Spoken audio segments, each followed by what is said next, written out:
What really happened with your host, Mike Rivero, because World War III is a really bad idea. Here is your host, Michael Rivero. And aloha, America. Welcome to our show today. It is Wednesday, November 28th, 2018, getting down toward the end of the month, getting into the holiday shopping season here. And first of all, I want to say thanks to everybody who sent in emails expressing their concern over Claire. And basically, the backstory on that is over the Thanksgiving holiday, she took a bad fall in the bathroom, and it was severe enough where we went to the hospital for x-rays and so forth, which they're saying they didn't find anything broken, but she's bruised some of her ribs, and so she's been in a great deal of pain. She's doing a little better today, but obviously takes a little bit of care, and had to basically take care of her again yesterday. But we're back here, we're live. The phone lines are open, 800-313-9443. Mike is in our control room, ready to answer the phone when you call on in. So let's get on into it. A lot of stuff going on around the world, and it looks like it's getting really, really dicey. And a lot of people are paying attention now to the Kerch Strait incident between Russia and Ukraine. And of course, the Western corporate media, it's all the fault of Russia. It's clearly Russia. Russia is being aggressive. How dare they seize those ships? Well,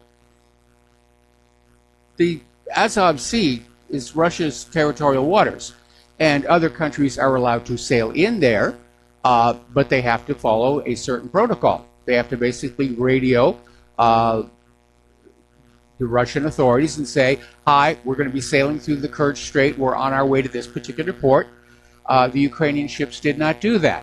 They basically just sailed through the Kerch Strait and behaved in a very obvious aggressive manner. And it clearly was a provocation. But the media is trying to make, see, Russia's misbehaving. Bad Russia, no vodka. And the propaganda is really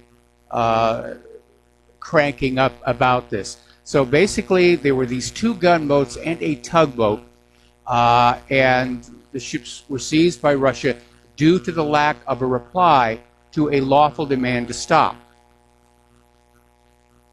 So that's another thing that these Ukrainian ships did. When they were challenged by the Russian authorities, they refused to stop. They tried to evade.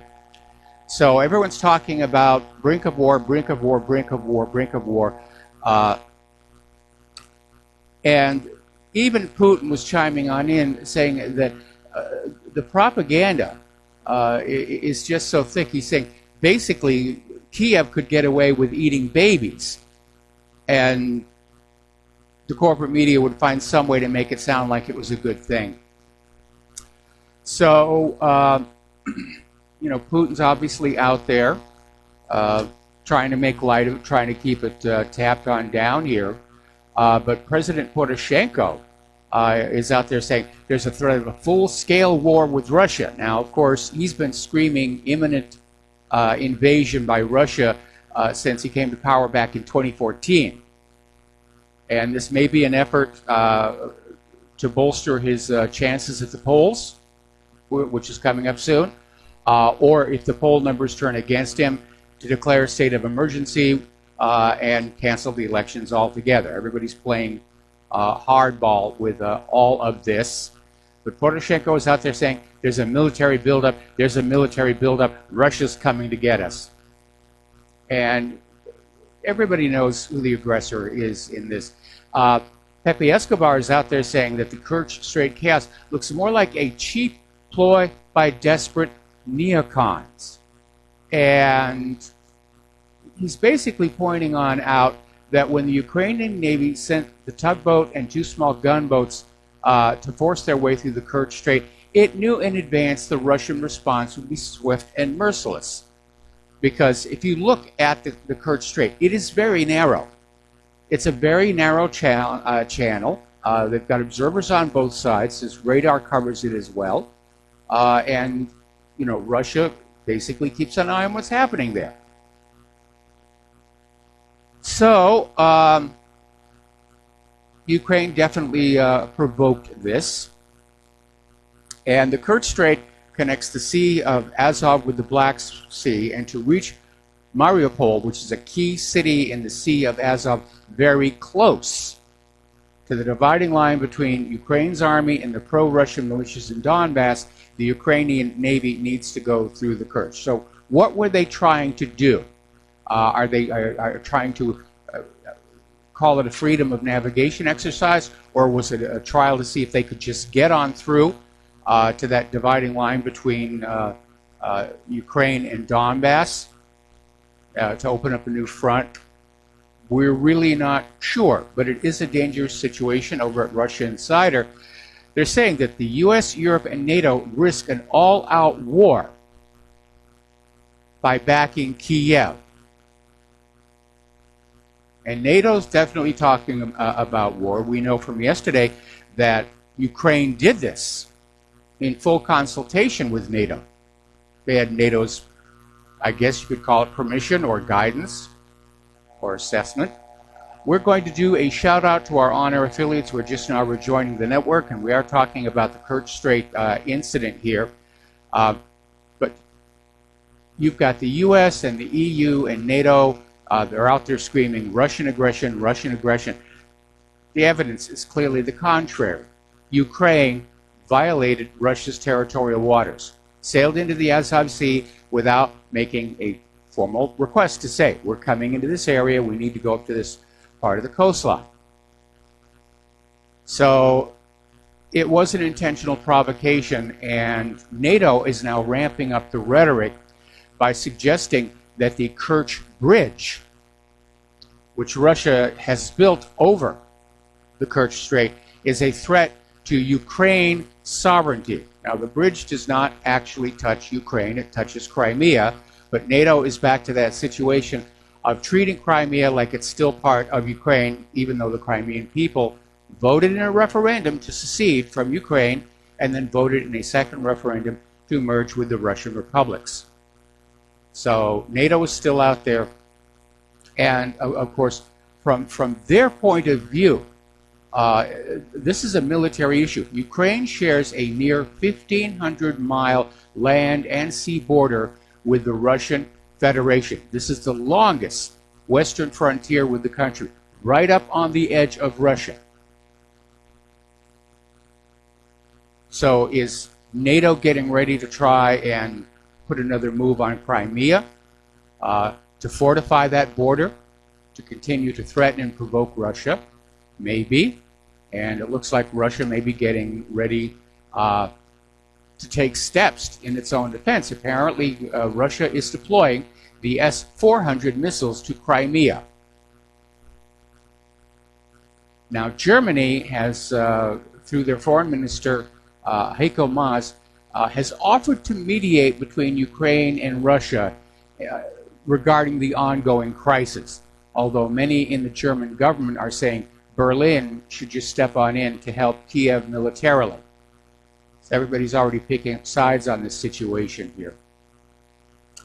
Now, story coming on Sputnik News, Trump may not have his planned meeting at the G20 with Putin over the Kerch Strait incident.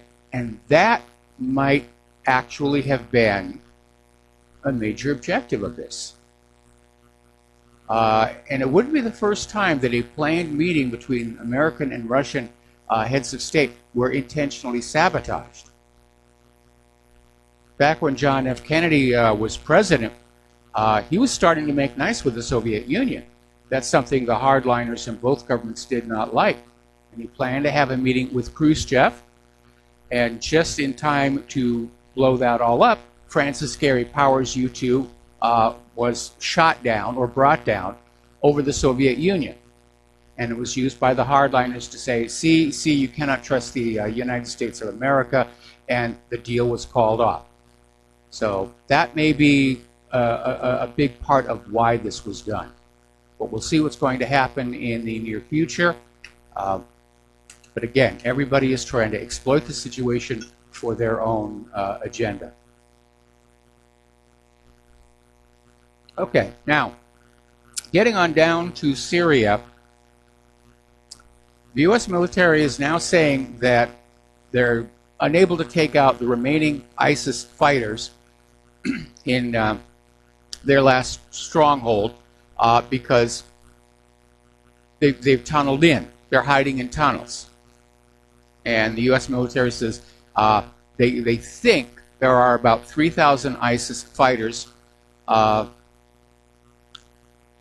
again, they're underground. So this Army Colonel Sean Ryan, who's a spokesman for Operation Inherent Resolve, came out with an estimate of 2,000 ISIS fighters remaining in their last enclave in Syria.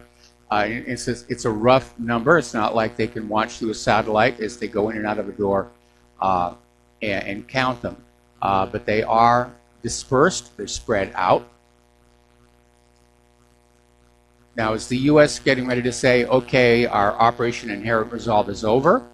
Or are they laying a case for escalation of going on in to dig the ISIS fighters out of the tunnel, which is a very, very dangerous form of combat? Those of you who are old enough to remember Vietnam, the North Vietnamese built huge networks of tunnels, and cleaning them out was a very, very dangerous activity for U.S. forces. Now, as you know, the other day, there was a chemical weapon attack carried out in the Aleppo province by rebels linked to Al-Qaeda in the nearby Idlib province. And apparently this attack with chlorine gas left over 100 civilians hospitalized. Now, have you noticed how the corporate media and the White House haven't said anything about this? Oh boy, when it was something that could be blamed on Assad, though, that was a top story here.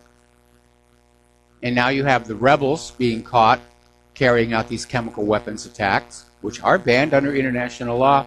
Yeah, no big deal. No big deal at all. So the Trump administration is mum on Syria. Something else they're mum on as well. The U.S. has now been at war in Afghanistan for 17 years, and more of our service members have been killed in that country. And a lot of people are saying, why are we still there? This is an article that came on out from 12160. Why are we there? It's been 17 years. Thousands of lives have been lost. And people need to ask, what are we fighting for at this point? Now, we all know what's really been going on. It's an oil pipeline right of way and a cheap supply of opium. But that's not something the government can tell the American people. So the American people have to stand up and say, why are we there? 17 years. It's longer than America's involvement in World War I and World War II put together. It's clear we cannot force this country to bend to our will and adopt our way of life. It's time to bring the troops home, rather than having them stand around guarding those opium poppies. Now, Donald Trump, he tends to say a lot of contradictory things here. And apparently, Trump is now talking about saying that maybe it's time for the United States to pull out of the Middle East, although protecting Israel would be one reason for us to remain. Well, Israel doesn't need protection. They've got a very potent military, which you've paid for, and they have nuclear weapons. They don't really need U.S. protection. That's just an excuse to keep the U.S. forces in the Middle East that Trump obviously hopes the American people will go for. And Trump is defending his decision to stand by the Saudis on the theory that they provide a counterbalance to Iran, and without them, Israel would be in a lot more trouble.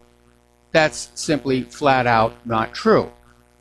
Iran is not in the business of invading other countries. That's what Israel does. That's what the United States does. So we'll see what's going to happen. Meanwhile, down in Israel, The occupation authorities have expropriated almost 70 acres of Palestinian land in the Jordan Valley and West Bank. This happened yesterday, according to Shahab News Agency. The land is owned by the Roman Catholic Church, specifically the Latin Patriarch of Jerusalem, in the villages of Bardala and Taysir. And the Palestinian residents living on the property fear that the expropriation is the forerunner to their exclusion for security reasons, which is a euphemism used by Israel to ethnically cleanse the land prior to the expansion of illegal settlements. I imagine that the Vatican is probably going to have something to say about that. Now, the other day we were talking about how Airbnb had dropped listings for rental properties in the illegal settlements in Israel, the West Bank. And the Anti-Defamation League got on their high dudgeon and wrote a letter to the CEO of the Airbnb filled with all kinds of bogus claims. And they made this claim here that BDS has worked around the world to isolate and delegitimize the state of Israel. The ADL said the predominant drive of the BDS campaign and its leadership is not criticism of policies, but the demonization and delegitimization of Israel. Well, that's flat out not true. If you go on over to the BDS website, in its own word, it works to end international support for Israel's oppression of Palestinians and pressure Israel to comply with international law. BDS criticizes those Israeli policies that contravene international law. So ADL went on to say basically that BDS campaigns promote a biased and simplistic approach to the complex Israeli-Palestinian conflict and presents this dispute over territorial and nationalistic claims as the fault of only one party, Israel. Well, again, that's a little bit inaccurate. When Israel was created, both the United Nations and the government of Israel itself promised these people, the Palestinians, they were going to have a right of return, and it's been denied them. And Israel keeps on grabbing more and more of their land. It's building illegal settlements. And I could go on, and this whole letter is linked to the front of what really happened. But this letter is full of intentional, misleading statements to try and make it look like, Israel is a victim in all of this. Oh, poor Israel, poor us, those nasty Palestinians and BDS. They're trying to delegitimize Israel. It is Israel's actions that delegitimize it. It is Israel's refusal to abide by United Nations resolutions that delegitimizes it. It is Israel's refusal to abide by international law that delegitimizes it. Israel's doing this to themselves. It's not BDS and it's not the Palestinians. Meanwhile, speaking at a Likud party meeting, Prime Minister Benjamin Netanyahu said that no settlement will be evacuated as long as he's prime minister. So he's basically saying there will be no surrendering of land, no right of return.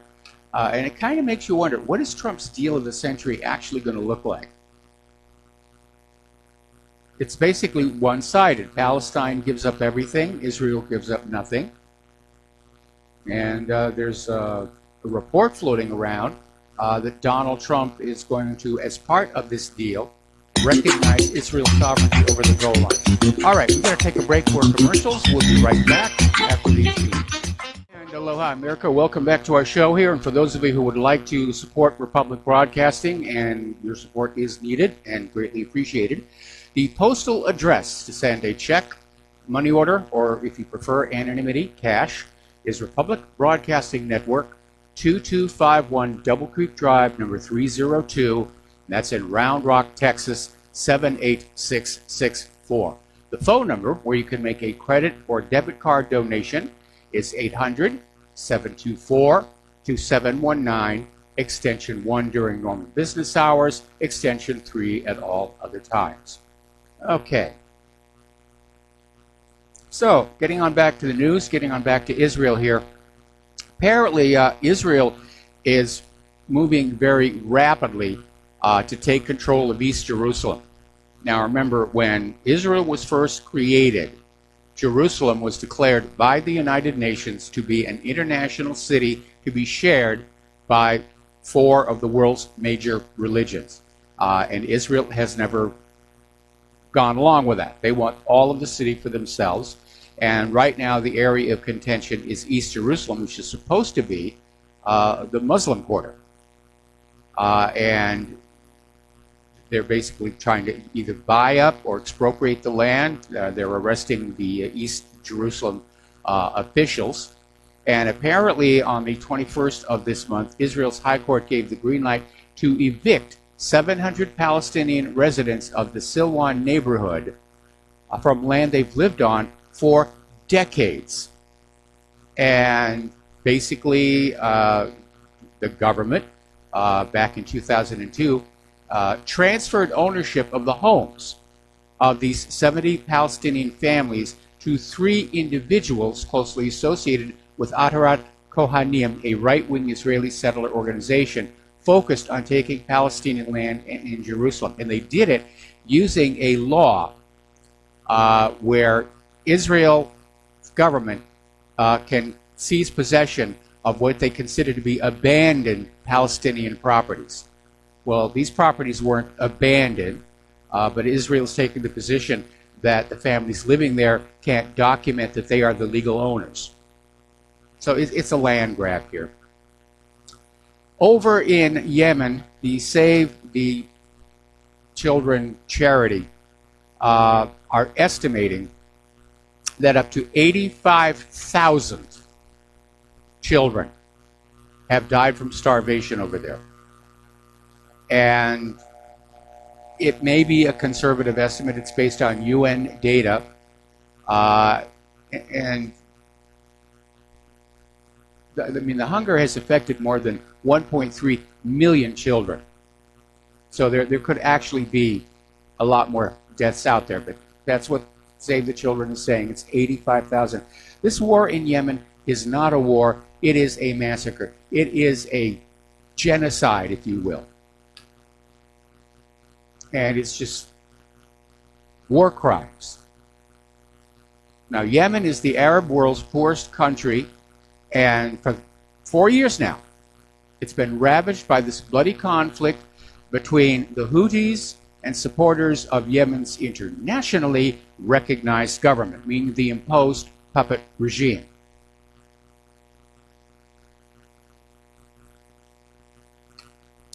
Meanwhile,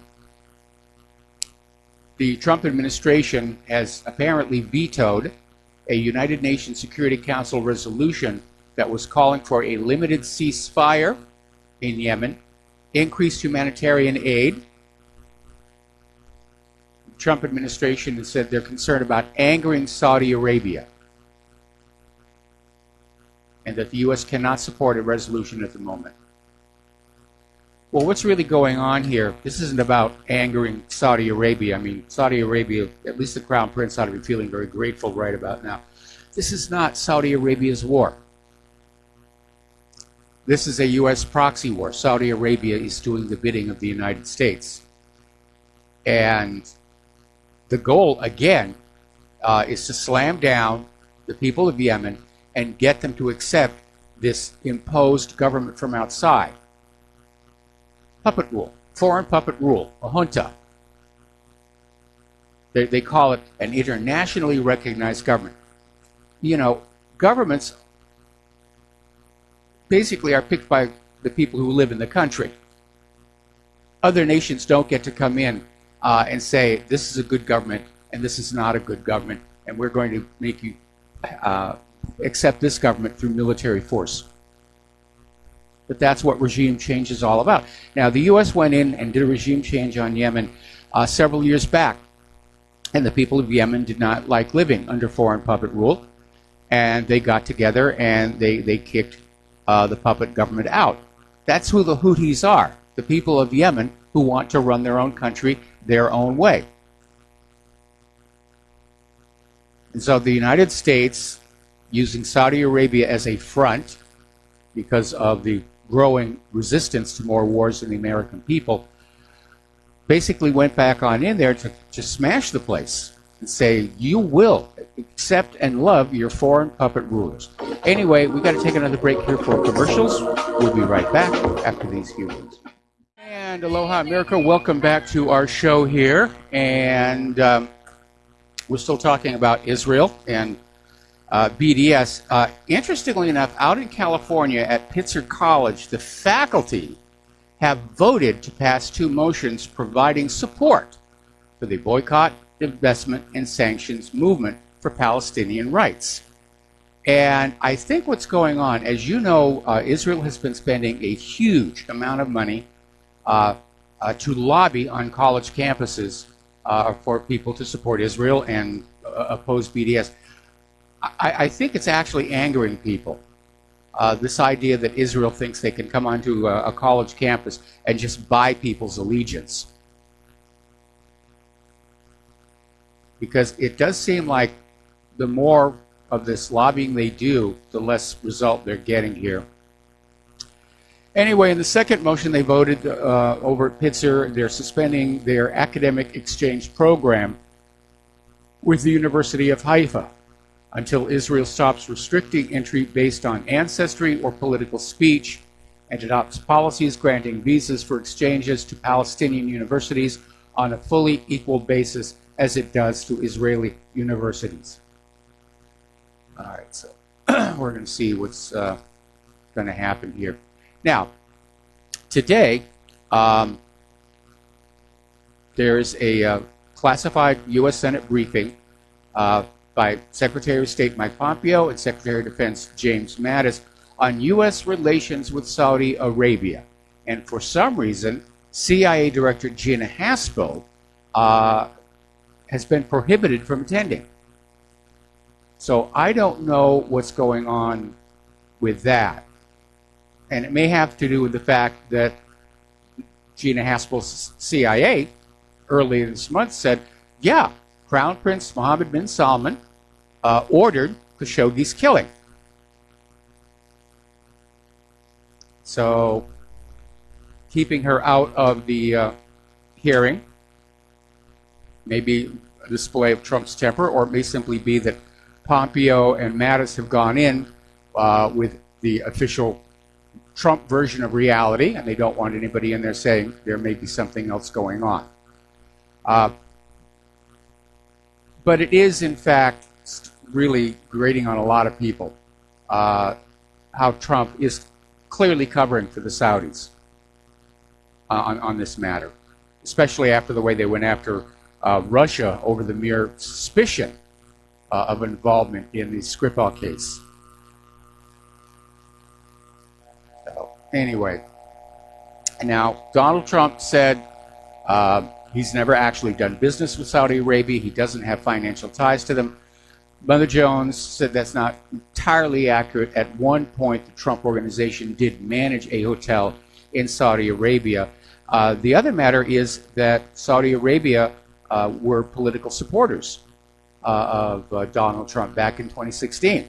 So they may just be yanking on that leash right now here. Over in China, the government has unveiled plans to start construction on a new domestically produced aircraft carrier. This will be the third carrier in the People's Liberation Army Navy fleet. And apparently this was announced to celebrate the 6th anniversary of China's first carrier, the Liaoning, and so they're starting to crank them out. All right, let's take a phone call now. Dustin from New Jersey, aloha. Welcome to the show. What's on your mind? That's what happens when you got 1.2 billion people. You can crank out a lot of stuff real quick. That's why we're in trouble. Yeah, when you have, well, it's not just the people, it's having the manufacturing capacity, the steel mills and the factories. And We've let all that stuff go away. And it ain't coming back. GM's a signal for that. Thanks, Trump. Hey, Mike, art of the deal. It's art of the steal. I'm not voting for Trump. I mean, I don't think he's even going to run again, according to Roger Stone, if you believe that. Roger Stone come out and says he's not going to run for re-election, which would mean, why do they just go after the deep state? Then, you know what I mean? Like, go all out. If you ain't going to run for re-election, it ain't going to matter, you know, if that's a true story. Well, his it art of may the be a deal, true art of the story, but steal. you know, Trump has turned his back on the people who put him in that Oval Office, and that's not the actions of somebody who's seriously thinking about running again. I do know that they have an official Trump 2020 campaign set up, and they've got a campaign manager. But Trump doesn't. I agree with Roger. Trump does not act like a president who's really seriously thinking about running again. And we're hearing all this talk within the GOP leadership of who they could run in the primaries against him. Yeah, like I said, Mike, you mentioned the Israeli thing. Trump is going to give the best deal to his backers, and that's Israel and Saudi Arabia. You know, F the Palestinians. He's not going to do anything for them. You know, he's not going to do anything for, you know, he's going to do that for Israel and Saudi Arabia for his order. Remember what he did with Gaddafi? Yes. He gave him that great deal. Then remember he laughed how he ripped them off? This is the dude we I mean, you look back now and you're like, geez, this is, you know, we knew we had two bad choices. You know, but Mike, I don't know what's going on in the White House, but like, did you see what Mattis came out and said about Russia? How dare they break this treaty with Ukraine? Like, you know, how could they break a treaty? I'm like, he had to do that on purpose because, wait a minute, we broke the ABM treaty and the INF treaty. I mean, you can't we make pulled this out of the Iran deal here. Again, it's another double standard. But yeah, I saw Mattis come out from that meeting, and the rhetoric is there. You know, bad Russia, bad Russia, bad Russia. And I hope they're not seriously thinking of starting a war with Russia over the Azov Sea, because that thing is just going to spin out of control, and it's not going to be a happy outcome. Well, you do know they're bringing in another battalion of S-400s in addition to the three they got there already. So Yeah. that's 4 or 5 they got in there, and then you know they're actually it's there already. The BAL anti-ship system. I saw 3. That's 20. That's 8 per truck. That's 24. BAL That's KH-35 anti-ship missile. So I mean, they're bringing in firepower. And I don't know if you saw that British ex-general. He said NATO.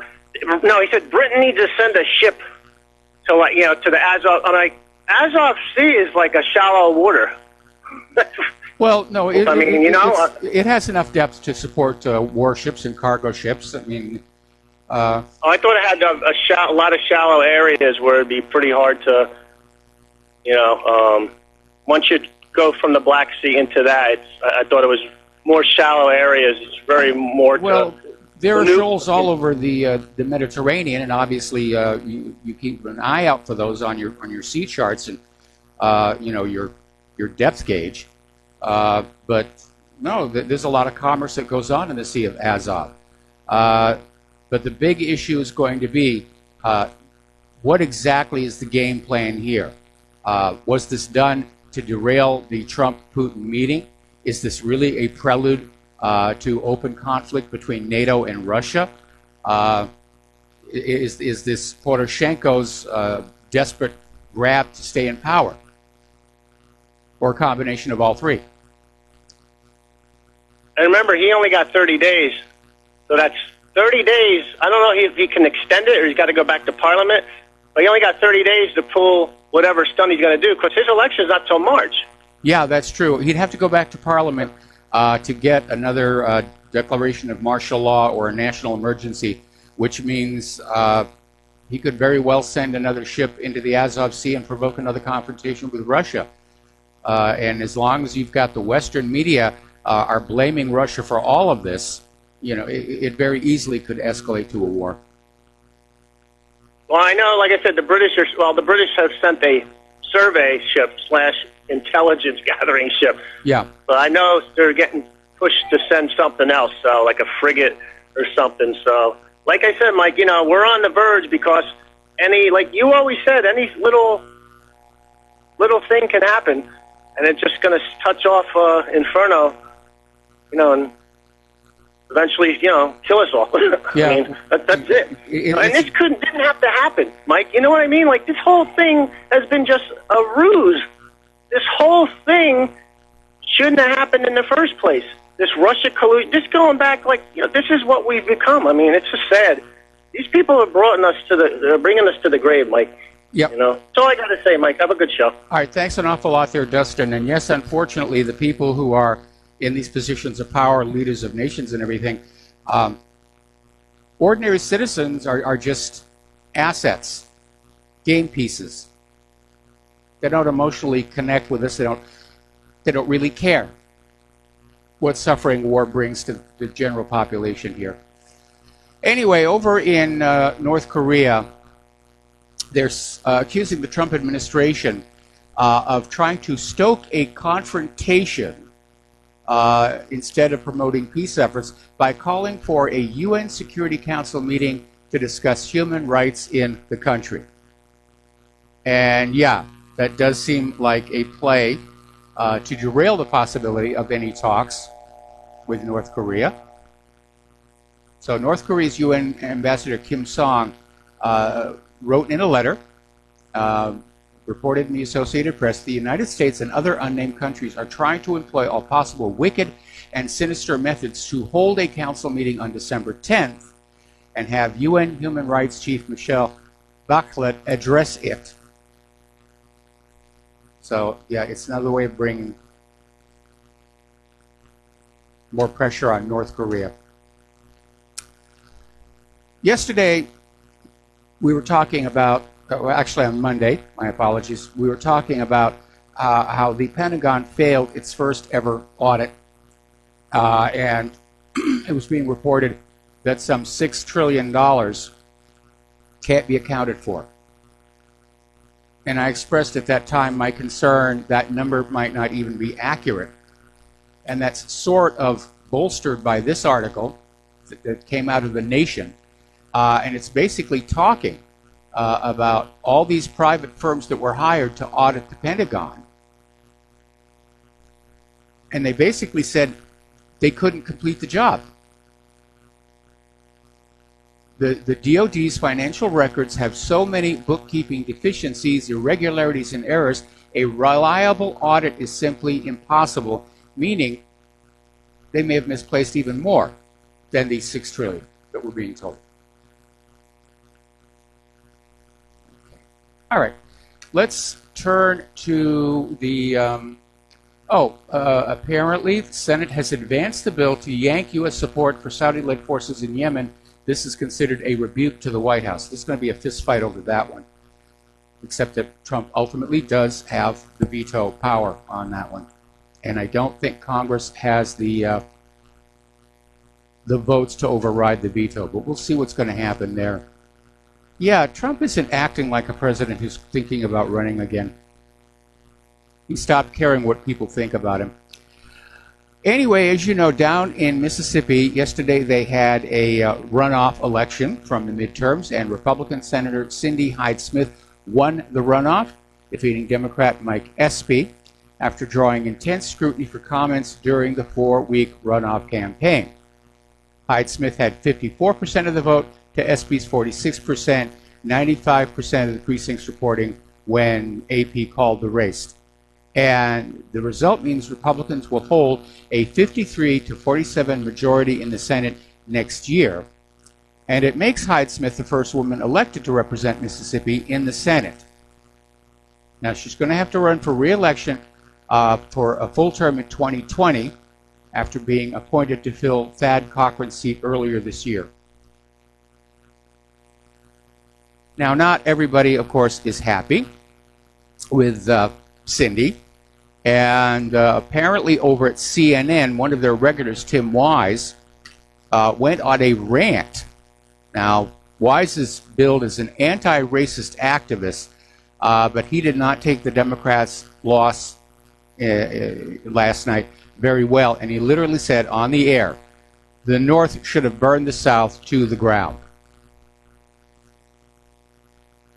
Now, another little aspect about this election was that a bunch of nooses were found hanging off trees near the Mississippi State Capitol. And, of course, everybody said, hate crime, you know, white supremacists, and so forth.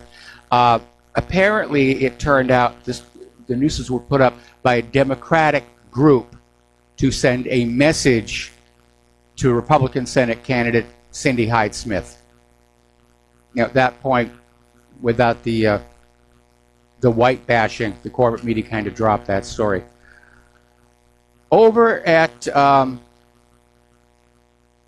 Judicial Watch, Tom Fitton is expressing concern over the fact that Maxine Waters is going to be the new chair of the House Financial Services Committee.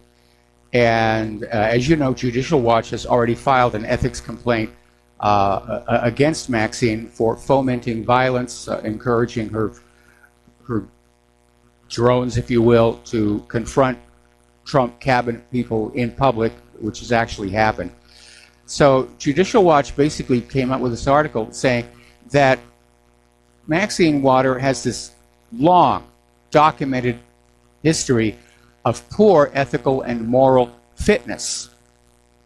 And apparently she has been caught using her office for financial gain for herself and her friends. And now she's going to be put in charge of the check register. And so Tom Fitton is saying that, yeah, this is not a good idea. It does seem, though, that we do have a lot of crooked people in government. It's how they got into government. It's how they stay in government. Anyway, we're off to the Bill and Hillary show. They launched their 13-city speaking tour up in Canada. They ranted on Donald Trump for being part of a Saudi cover-up, which I think is justified. As expected, most of the seats in the venue were empty. People are not buying these tickets. Okay, we're going to take another break here for commercials, and we'll be back after these few words. Aloha America, welcome back to our show here. And we're talking about the Bill and Hillary show. They started up in a Canadian hockey arena. And looking at the picture, lots of empty seats. Lots of empty seats. And we've been hearing a couple of weeks ago that the ticket sales have been lackluster, and there'd actually been talk of calling this whole thing off. But I guess Hillary wanted her little moment out there in the public limelight, which didn't really go so well because apparently she suffered one of her famous massive coughing fits up there on the stage. So, anyway, story just now coming on in from the Political Insider. Apparently, President Trump, in an interview with the New York Post, has said he's open to the possibility of issuing a presidential pardon to Paul Manafort, his former presidential campaign manager. Now, Manafort, of course, is in prison after being found guilty on multiple financial crimes. He reached a plea deal earlier this year with Robert Mueller, the special counsel investigating possible collusion between the Trump campaign and the Russian government, or the lack thereof, as it were. But Mueller's probably not going to be very happy with that one. This story kind of leapt out at me, and the reason it did is keep on. Can't we find better people than this to be in the government? And this is a story that came on out from governmentslaves.info. And apparently, there was this communications director for the Arkansas Democratic Party who has now been fired and arrested from his job as special events coordinator for Pulaski County Youth Services. Apparently, they caught him distributing child pornography, and apparently he was smoking meth out of a glass meth pipe while at work, during work hours. And apparently he got caught in this undercover sting where there was this video conferencing software that apparently is favored by pervs. And so they caught this guy. This is a communications director for the Arkansas Democratic Party. Democrats can pick some real winners here. Anyway, as you know, one of the big issues that is still sort of festering in the background is Obamagate. And on Monday I was making the comment that the more we dig into it, the more and more Obamagate is a justifiable label, because it is looking like Watergate. And there's a fight brewing over the declassification of all these visa documents. And basically, well, we're going to take a break for station identification. We'll come back to the story after these few words. Aloha, America. Welcome back to our show here, hour number 2. The phone lines are open, 800-313-9443. So we're talking about this story where Obamagate, which is on a back burner, at least as far as the corporate media is concerned, there's this argument over the declassification of these FISA warrants, or the paperwork that led to the FISA warrants.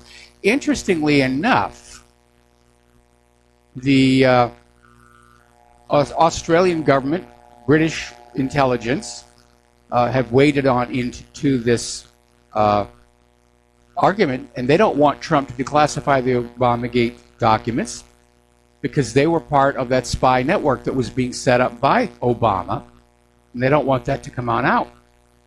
So apparently MI6 chiefs are secretly battling Donald Trump to stop him from publishing this classified information linked to the Russian election meddling investigation. And this was a story on the Sydney Morning Herald last week. Now, the British intelligence chiefs are falling back on the old standby. If this stuff is declassified, sources will be exposed, methods will be known. They just don't want to be publicly exposed as having gotten in on this operation to spy for political gain, which is exactly what it was. Now, Trump, on the other hand, is not letting this go away. And I can imagine that if it were up to him, he would declassify those documents. But apparently, in an audio recording obtained by Daily Mail, President Trump told Corey Lewandowski and David Bossie in an interview, if the shoe were on the other foot and the same thing happened to him, meaning Obama, it would be treason. And the president says that he, as far as he is concerned, he believes Obama knew the then CIA chief and director of national intelligence was spying on members of his campaign. It is Richard Nixon and Watergate all over again.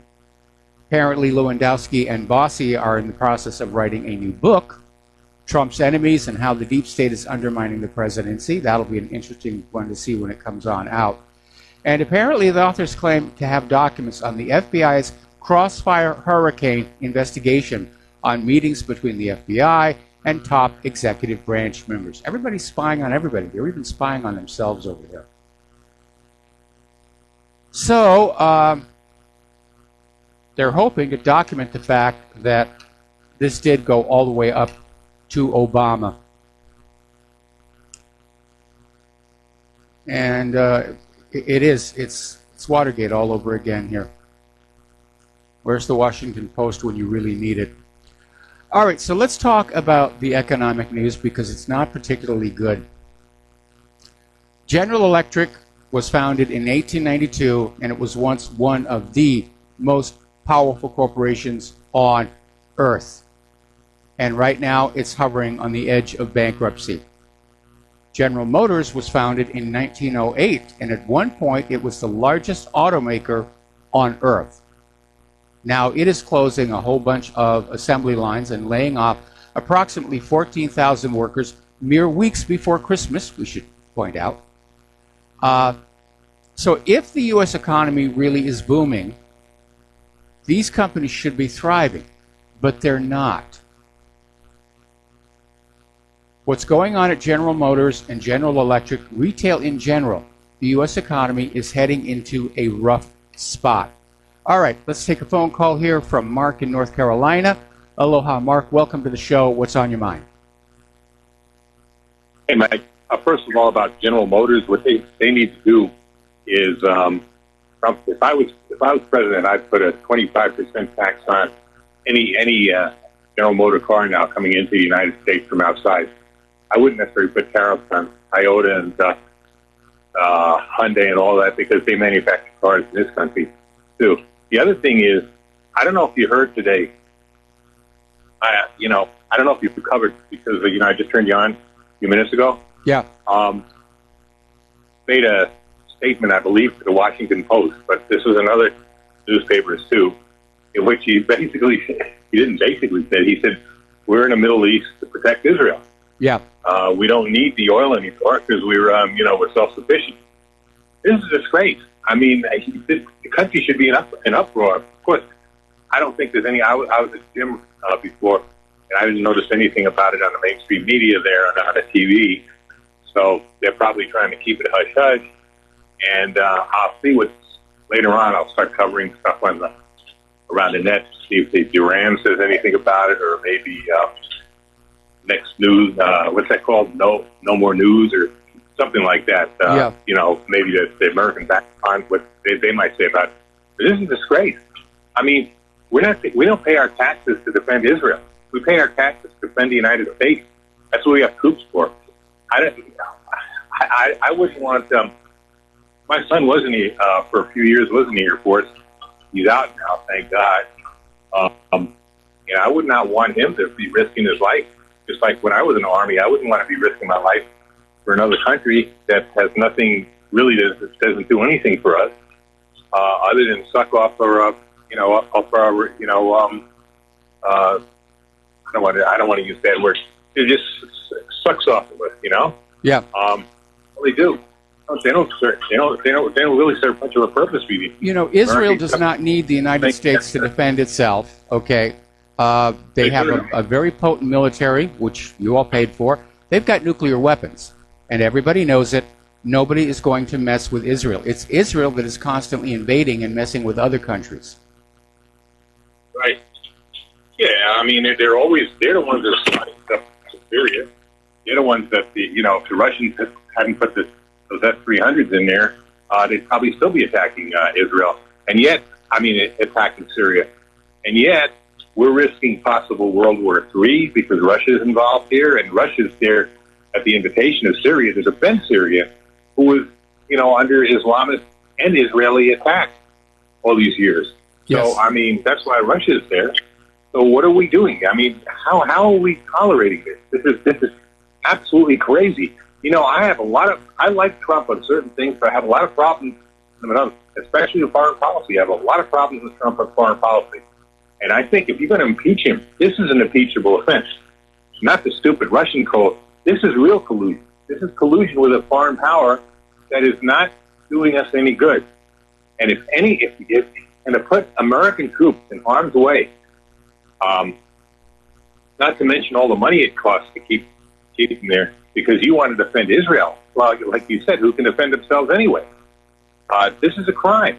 They need to, somebody needs to call Trump out on this, but nobody seems to be doing that, either the left or the right. Like I said, I'll see later on after you. Well, one thought you might want to take away from here, and we mentioned this when we talked about it earlier in the day, is there are, pardon me, more and more voices that are saying it's time for the United States to get out of Syria. And maybe Trump is splashing around trying to find an excuse to keep our forces in Syria, even though we're not wanted there and the government that wants us to go. And so Israel makes a handy excuse. Oh, we have to stay in Syria. We've got to protect Israel from Syria, blah, blah, blah, blah, blah. That may be all that this really is. Yeah, but Mike, Excuse to who? To the American people. American people, I don't think are buying it. Yeah, but I don't think we, the American people, are buying it, except maybe some Jews, some Zionist Jews, not all. I certainly don't buy it. And some Zionist Christians who think that we got to have Armageddon there in Jerusalem so Jesus can come back there, sit in his throne, and govern a radioactive world. Like, I don't know. I don't know what they're thinking. Those are the only people that support Israel.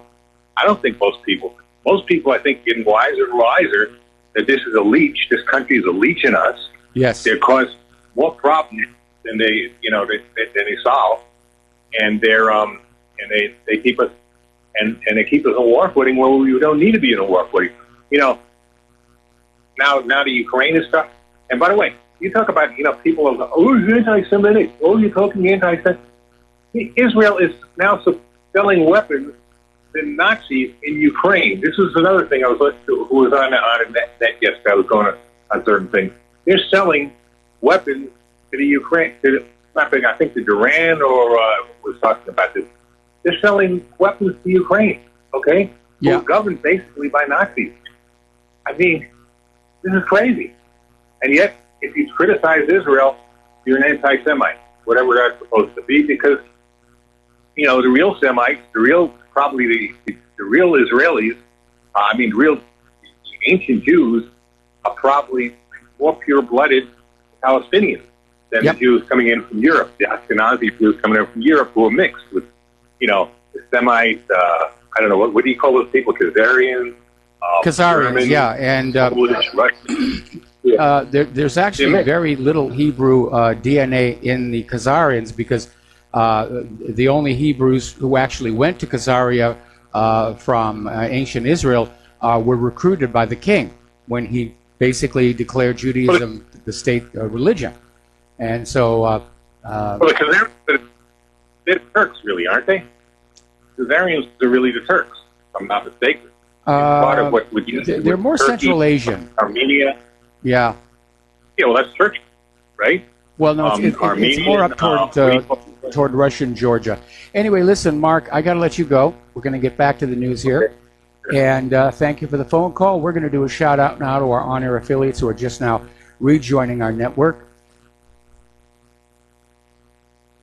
Okay, so we're talking about the economy.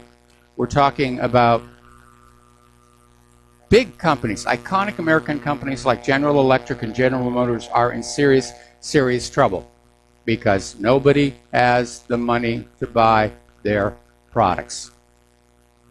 And nobody wants to whip out that plastic in these uncertain times.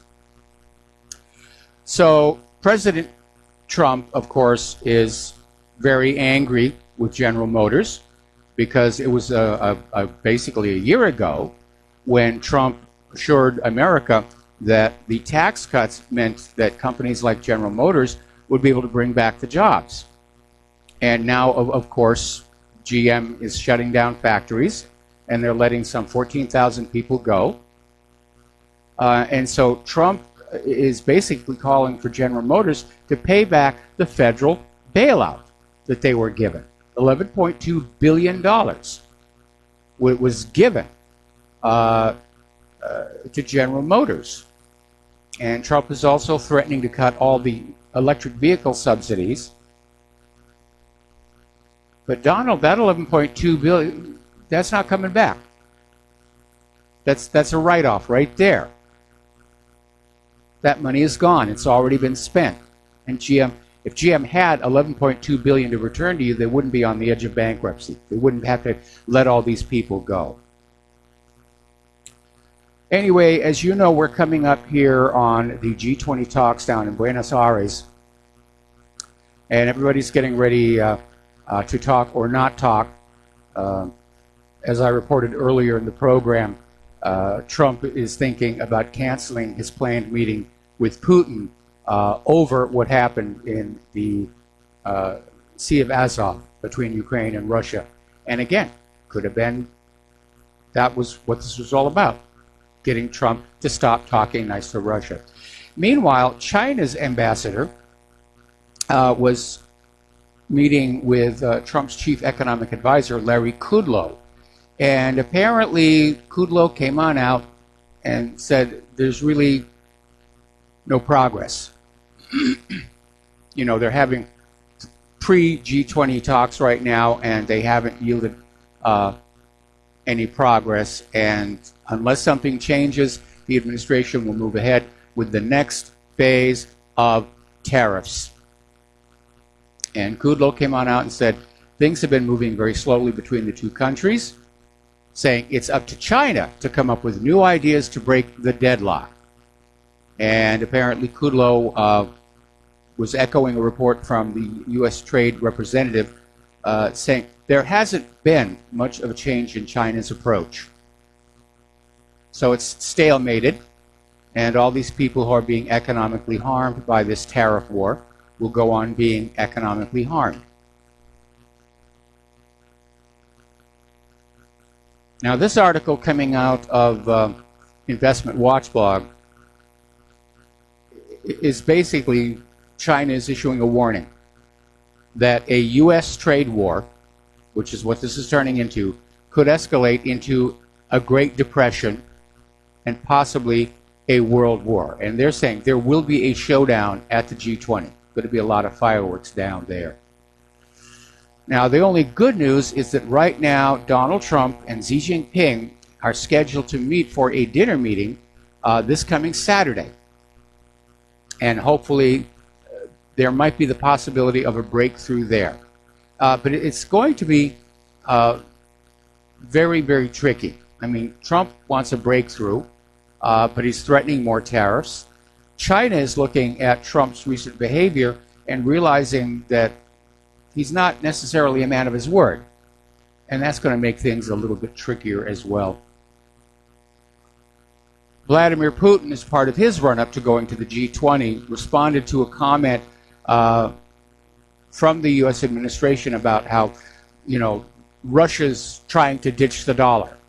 And Putin came on out and, according to Bloomberg, said, no, what's going on is we're not ditching the dollar. The dollar is ditching us. Because of all these punitive sanctions, it's just easier to go use other currencies, which, by the way, is what I said was going to happen when this whole sanctions and tariffs nonsense got going. That the United States was isolating itself politically and economically from the rest of the world.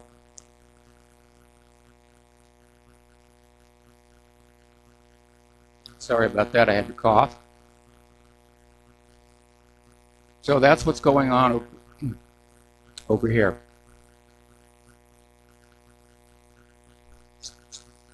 Excuse me.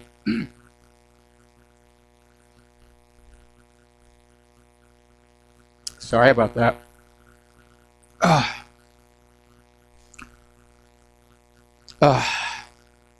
We are starting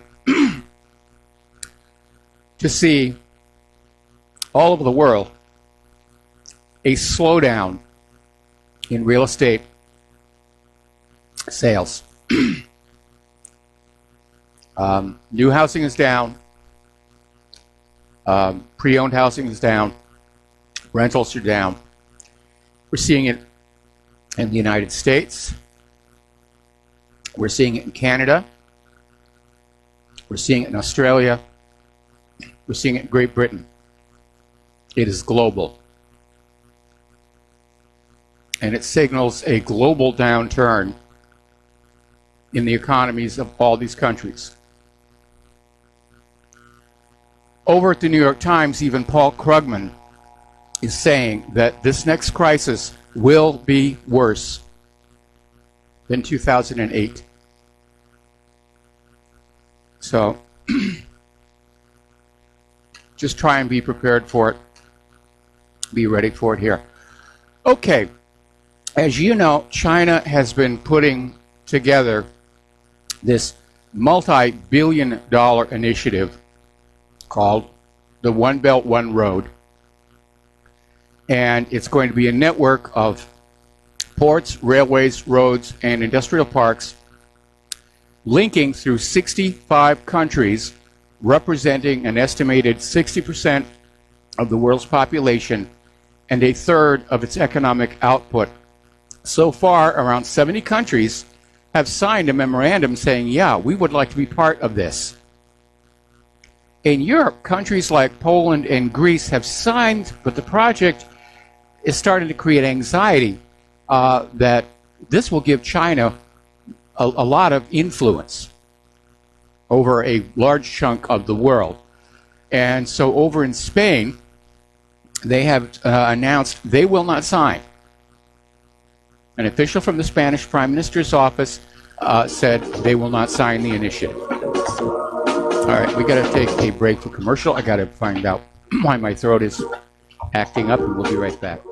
Aloha, America. Welcome back to our show. And not every media organization is ultra-leftist, although Fox clearly is going that way. There is a group called the Sinclair Broadcast Group, and they're conservative. And apparently they issued instructions to over 100 of their TV stations to air a segment that basically defended the use of the tear gas on the migrants at the border. And it's to basically counter the fact that the open borders people are trying to exploit the conflict. They say, oh, those poor people, these women and the children. Now, again, the people at the border are saying the vast majority of these migrants are military-age young men. And probably quite a few of them are MS-13 as well. But it's nice that the Sinclair Group is trying to bring some balance back into this. Meanwhile, over at Judicial Watch, they're calling for the interdiction of these caravans before they even get to the border. Why let them get to the border? Why let it build up to this confrontation? Just find a way, with the cooperation of the government of Mexico, to turn them around. Maybe help fortify Mexico's southern border, which, by the way, is a very impressive-looking one. That's really where they should have been stopped, right there. Judicial Watch is also calling for an investigation on the organizers of the migrant caravan, because it's very obvious this was not just a spontaneous moment where 8,000 people in a Central American country all stood up and said, I got an idea. There's nothing on TV this afternoon. Let's walk to North America. Let's walk to the United States. They'll let us in. It'll be great. But we know that there's been tremendous amounts of logistic support, tents, food, water, all of that. Who paid for it all? Who put this thing together? Because whoever organized this is basically guilty of felony violations of Title VIII. And we do need to know what's going on, what the agenda really is. Is it to make Trump look bad? Is it to bring in more Democratic voters? Is it part of the plan of the New World Order, one world government, blend everybody together? Is it all three? Probably. Over at the United Nations, they are once again reaffirming that refugees have a right to seek asylum in the United States. Now, this is a direct quote from their statement. It means that any person whose life is at risk in their country of origin must be able to access territory and request asylum in a safe country. And each asylum request should be considered individually. End quote. There are, of course, two issues here. One, this migrant horde approaching our border, they're not at risk their life is not at risk in their country of origin. That's not been documented. And each asylum request should be considered individually. Yeah, it's going to be a long process. But interestingly enough, according to the United Nations, any refugees who walk into Israel would have to be accepted by them. And you will notice in all of this refugee here, migrant there, Israel remains relatively, shall we say, pure. They're fully on board for, the migration all over the globe, Europe, United States, but not Israel. So let's talk about what's going on in Great Britain, because we're coming up in little less than 2 weeks now on this so-called meaningful vote regarding Theresa May's Brexit deal. And apparently Theresa May has surrounded herself with a whole bunch of yes people who are saying, yes, it's going to work, we're going to be able to pull this off. But actual numbers being polled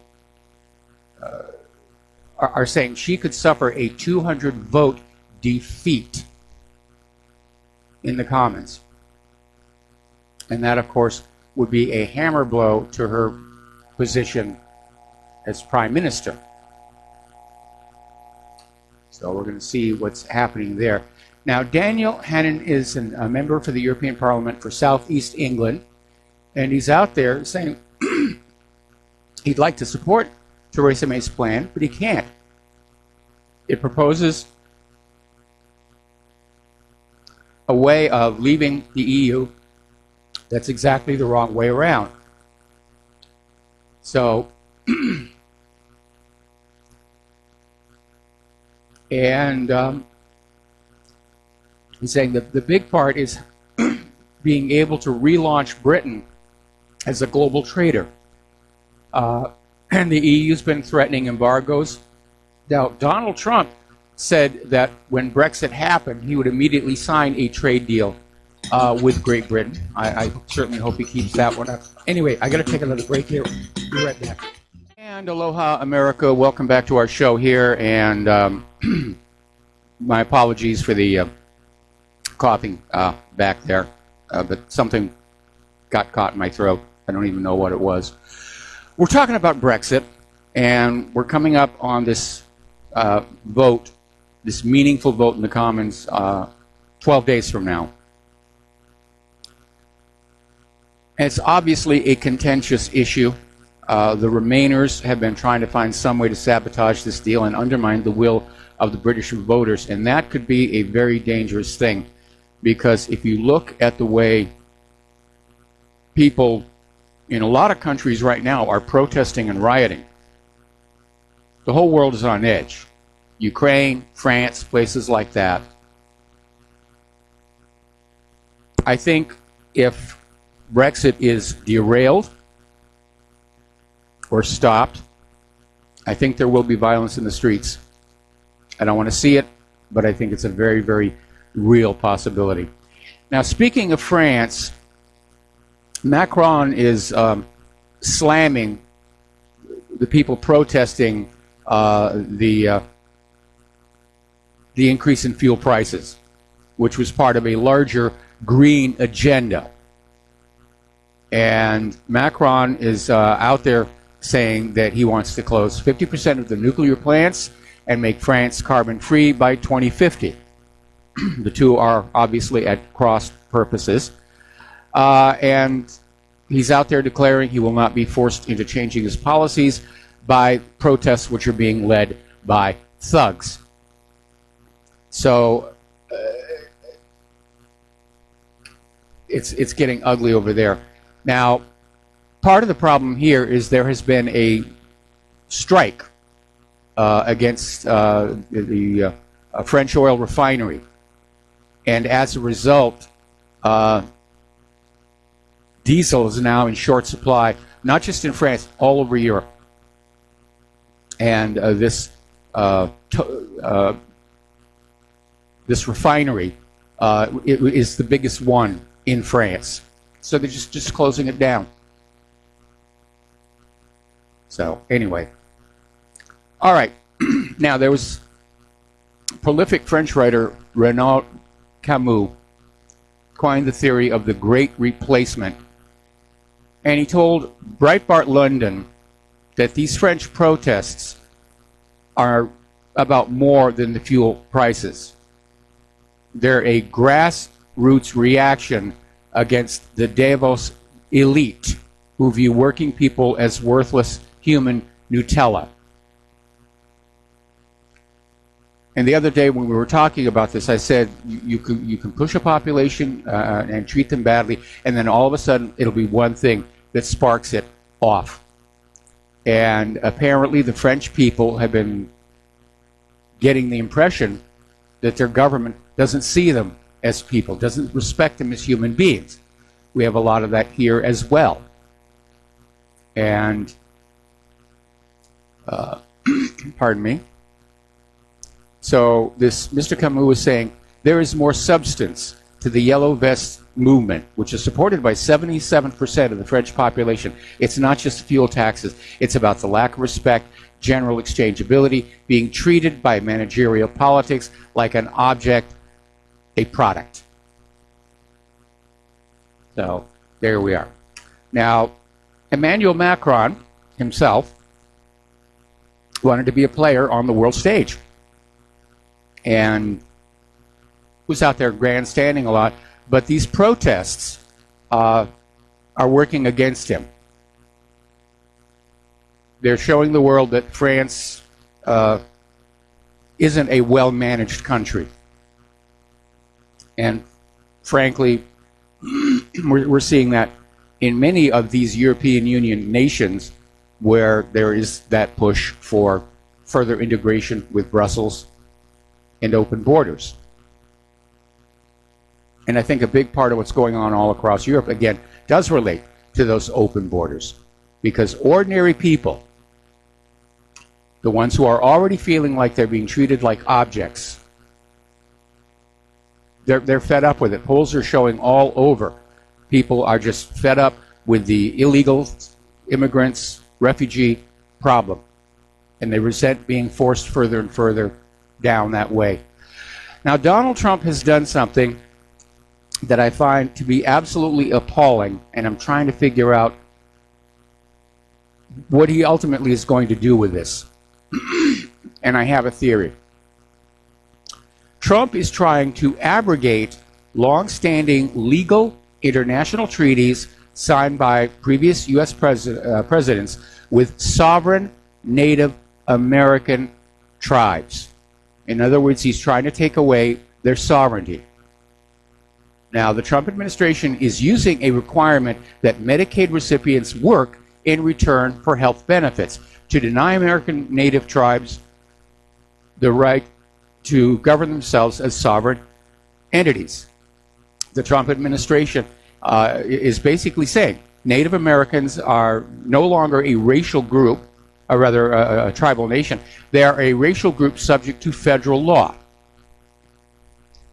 Now, I can imagine the Native Americans are going to be very upset with this. So what is Trump really trying to do here? Well, if Trump is able to actually get withdrawal of their sovereignty through the Supreme Court, it means the land is now available for development and appropriation. And that could very well be what this is really all about, because I can't see a motive. I can't see any other motive for Trump to be doing this. No other American president has ever tried to revoke the sovereign independence of the Native American tribes. So, I don't know, it's another example of Trump just pulling out of deals and agreements and treaties. That's bad stuff. All right, let's get into some stuff a little bit lighter here.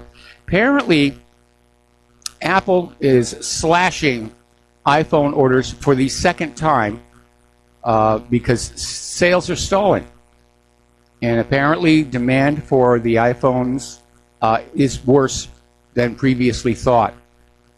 So Apple has issued a second cutback on iPhone orders as a result of weaker than expected demand for the high-end devices, according to Taiwan-based news site Digitimes.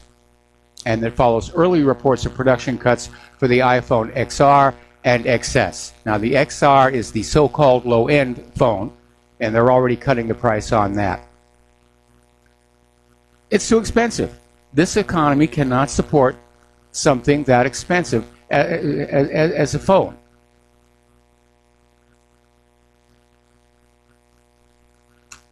Apple's still operating in that business model where people buy the latest and greatest when it comes on out, just so they can go around saying, I've got the latest and greatest.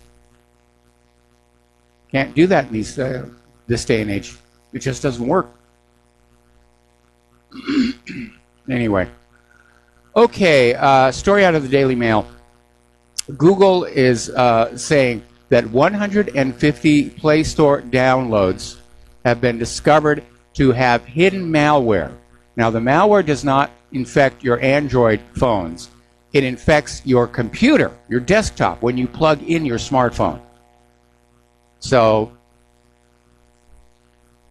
got to get the anti-malware out there, run a security check here.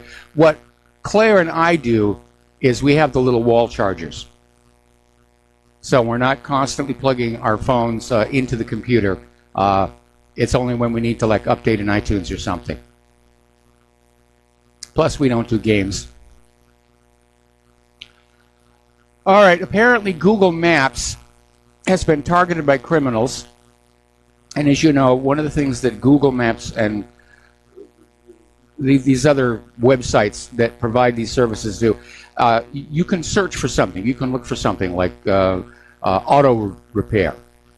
And the map will come on up, and it'll put some dots on there and a bunch of names and addresses. Well, apparently what the scammers are doing is they're able to basically do a man-in-the-middle attack on your data stream. And when Google Maps is coming back, they will delete the legitimate business data and insert their own name, address, and phone number to get you to show up to someplace where you're going to be dealing with a would-be criminal.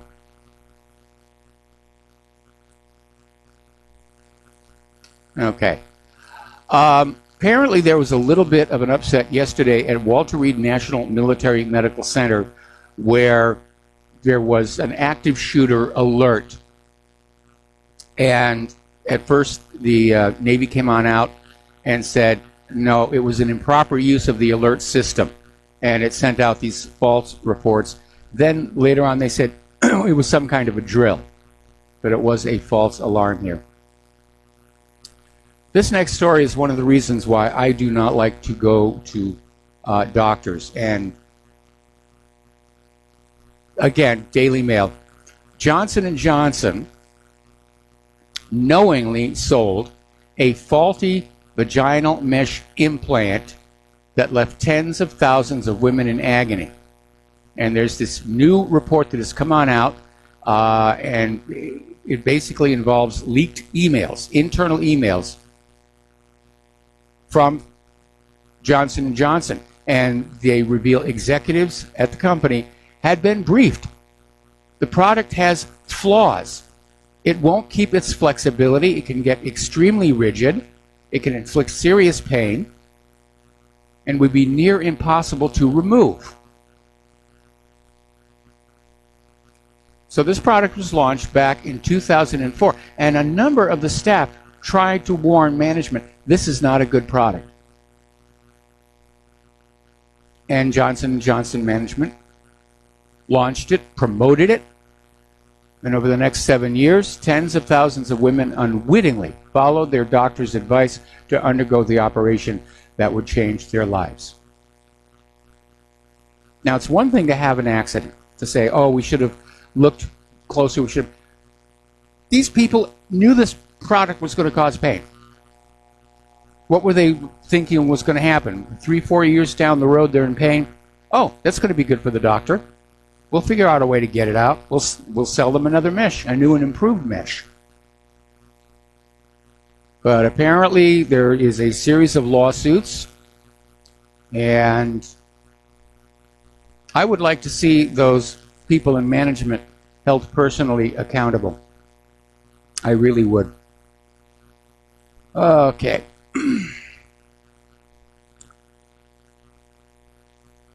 The United Nations is still out there, along with saying refugees have a right to come into your home.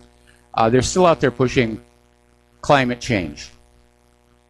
And it just recently issued this report saying that the world has only 19 years left to disaster if drastic measures are not taken now. Of course, the global warming people have been saying that going back to the 1990s. Actually, earlier than that. If you read my ClimateGate article, Seems like every 5 to 10 years, oh, the world is entering an ice age, the world is boiling, the world is entering an ice age, followed by demands for money and obedience here, which is what this really is. The UN is coming on out saying, give us your money and obedience or you will die horrible deaths. That's what they're saying out here.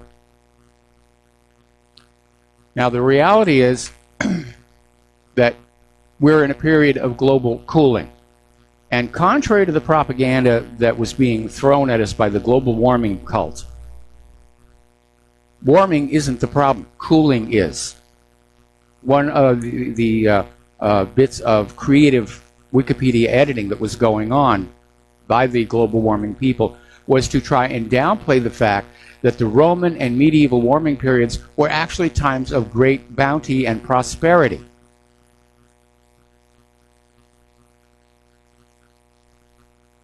So,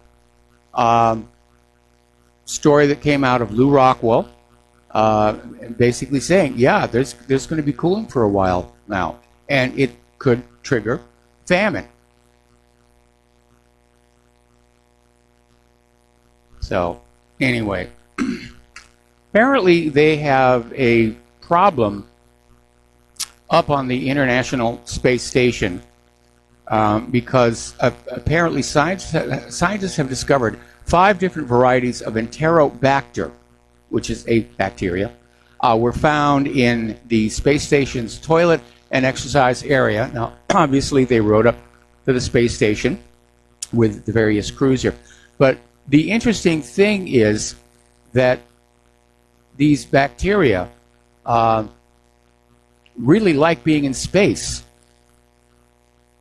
And they're apparently mutating. And scientists are concerned about, could they mutate into a dangerous form? So they're going to have to be taking a look at that here. Okay. Now, as you know, last week, well, actually, yeah, over the weekend, NASA landed a new spacecraft on the planet Mars. And already the PC people are out there because NASA's public statements contains words like colonization and exploration, and the PC people out there, including American astronomer Lucian Walkowicz, are saying we shouldn't be using those words. Those are not good words. They're not politically correct right now. How about looking at the data? That's what you sent the thing there for. So apparently there are PC people out there who are saying there are certain words you may not use when you're talking about space exploration. Like colonizing, settlement, frontier, exploring. Well, what do you call it when you go on out there in space? What would you call it? What PC word would you choose? But they want to make these outer space safe for the snowflakes. That's what's going on now. All right, we're going to take another break for commercials. The phone lines are open, 800-313-9443. We'll be right back. Aloha, America. Welcome back to our show here, and we have a caller on the line, Tom in Philadelphia. Aloha. Welcome to the show. What's on your mind? Hello, Michael. How are you? This Johnson & Johnson thing, they're a real bunch of crooks. My wife had a bunch of that stuff put in her, and they just ran it and raved how good it was and how much it was better she was going to feel and all that. And it didn't take but a few years for that stuff to start causing problems, and she's in a lot of pain over it. So we went and saw some other doctors, got a hold of the attorneys that were handling the suits, and all they do is they give you a certain amount for, like, I guess, for pain and suffering and false advertising, whatever. And then if you want the really big money for all the, all the extensive pain and the inconveniences she's going to have, because they think it's caused neuropathy in her legs too. They think it's really messed up all her nerves. you have to go through the surgery before they'll give you any more. And the surgery, the doctors are recommending that she just grin and bear it because the surgery could be worse than leaving it in. And some of the examinations they did, this looks like the stuff disintegrated and just spreading around her body internally. Well, I mean, the idea that their own staff was warning management, this is going to be a problem down the road. And management apparently didn't care. They figured they were looking at early retirement. Figured it'd be somebody else's problem. I don't know. I remember that horrible story where the Bear Company had put together a hemophilia medication using some of that tainted blood from the Arkansas tainted blood scandal. Remember that whole story? And when it came on out, they had to stop selling the medication here because it was contaminated with HIV. Bayer turned around and sold it to other countries where there weren't legal prohibitions. They knowingly sold HIV-contaminated medicine to hemophiliacs in these other countries. It's all about the money. Yeah, the doctor who did her surgery was a woman, and she was knocking them out like 10 a week because she was trying to, I don't know exactly what it was she was trying to accomplish, but she was trying to make a name for herself, and she was doing like 10 or 12 of these surgeries a week, and she got some kind of promotion or something at a hospital to be a teaching doctor or something like that. But boy, she really messed up a bunch of people, and that stuff is really bad, really bad. Well, I'm sorry that you're thinking about getting any of that used. Just don't do it. Yeah, I mean, it's all about selling product and making money. And sometimes you do have to go to a doctor. Like when Claire hurt her back earlier this year, we couldn't even get in to see her doctor for something like 30 days. We didn't know what she was dealing with. Yep. Anyway, thank you for the phone. Best to you, Claire. You guys have a great holiday. All right, thanks an awful lot. We're going to let you go here. We've got to take a break for station identification. We have another caller waiting on the line, and we will be right back. Aloha America, welcome back to our show. Hour number 3. The phone lines are open, 800-313-9443. And we're going to take a phone call now from Glenn in Philadelphia. Aloha, Glenn. Welcome to the show. What's on your mind?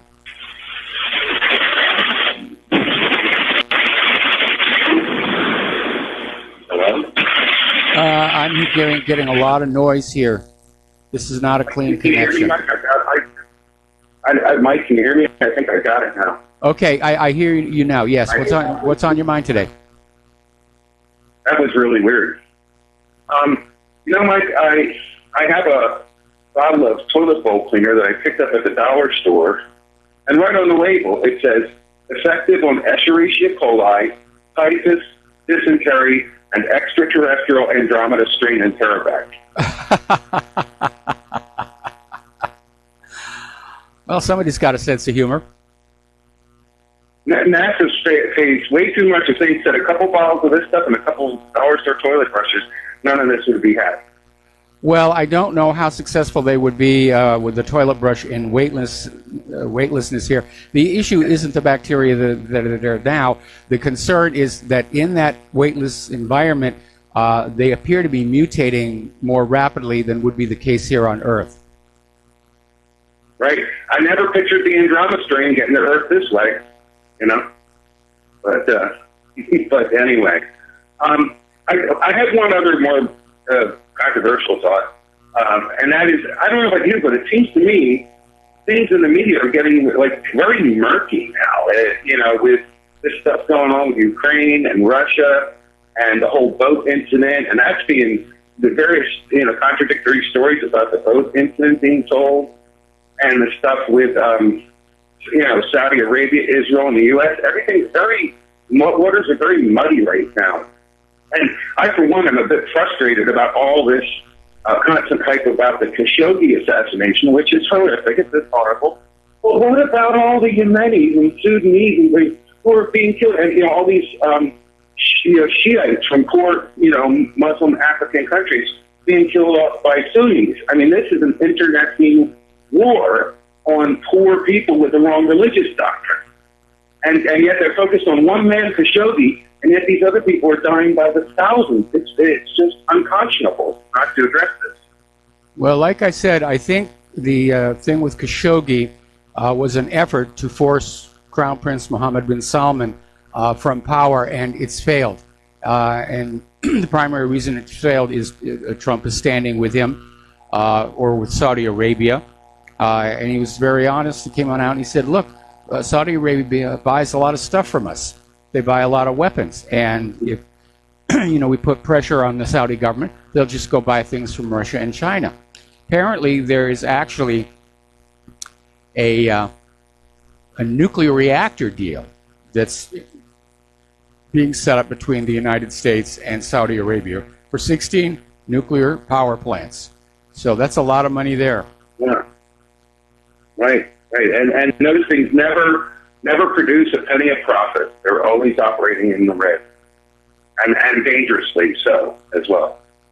But as to the Ukrainian thing, I heard, I thought it was downright plausible that incident could have been deliberately fomented by Poroshenko so that he could declare martial law and not have to face being kicked out in an election.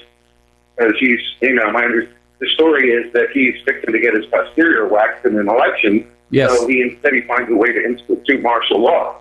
That sounds very plausible to me. And yet today, I spoke with a guest on another program this morning who's a, very Russophobic anti-communist, and he maintains that the situation in Ukraine is far more convoluted and Poroshenko is really a Russian agent, all this. And, it sounds very foolish. I mean, to the people in Donetsk and Luhansk, this is all very real. And this idea that somehow Russia is now the aggressor when, the Ukrainians have been lining up all sorts of artillery and mechanized armor and troops against Donetsk and Luhansk, I'm having a real hard time buying, any theory that somehow what's going on internally in Ukraine is a Russian plot. It just that's what the corporate media is trying to sell. That this is all Russian aggression. That Russia stole these Ukrainian votes and had no justification for doing so. When anybody who's actually looked at how this all came down understands these two gunboats and tugboat from Ukraine went through the Kerch Straits into the Azov Sea, did not respond to a challenge to explain why they were there, tried to evade when they were confronted by Russian vessels, leading to one having to ram the other. So it was a provocation. There's no question about that.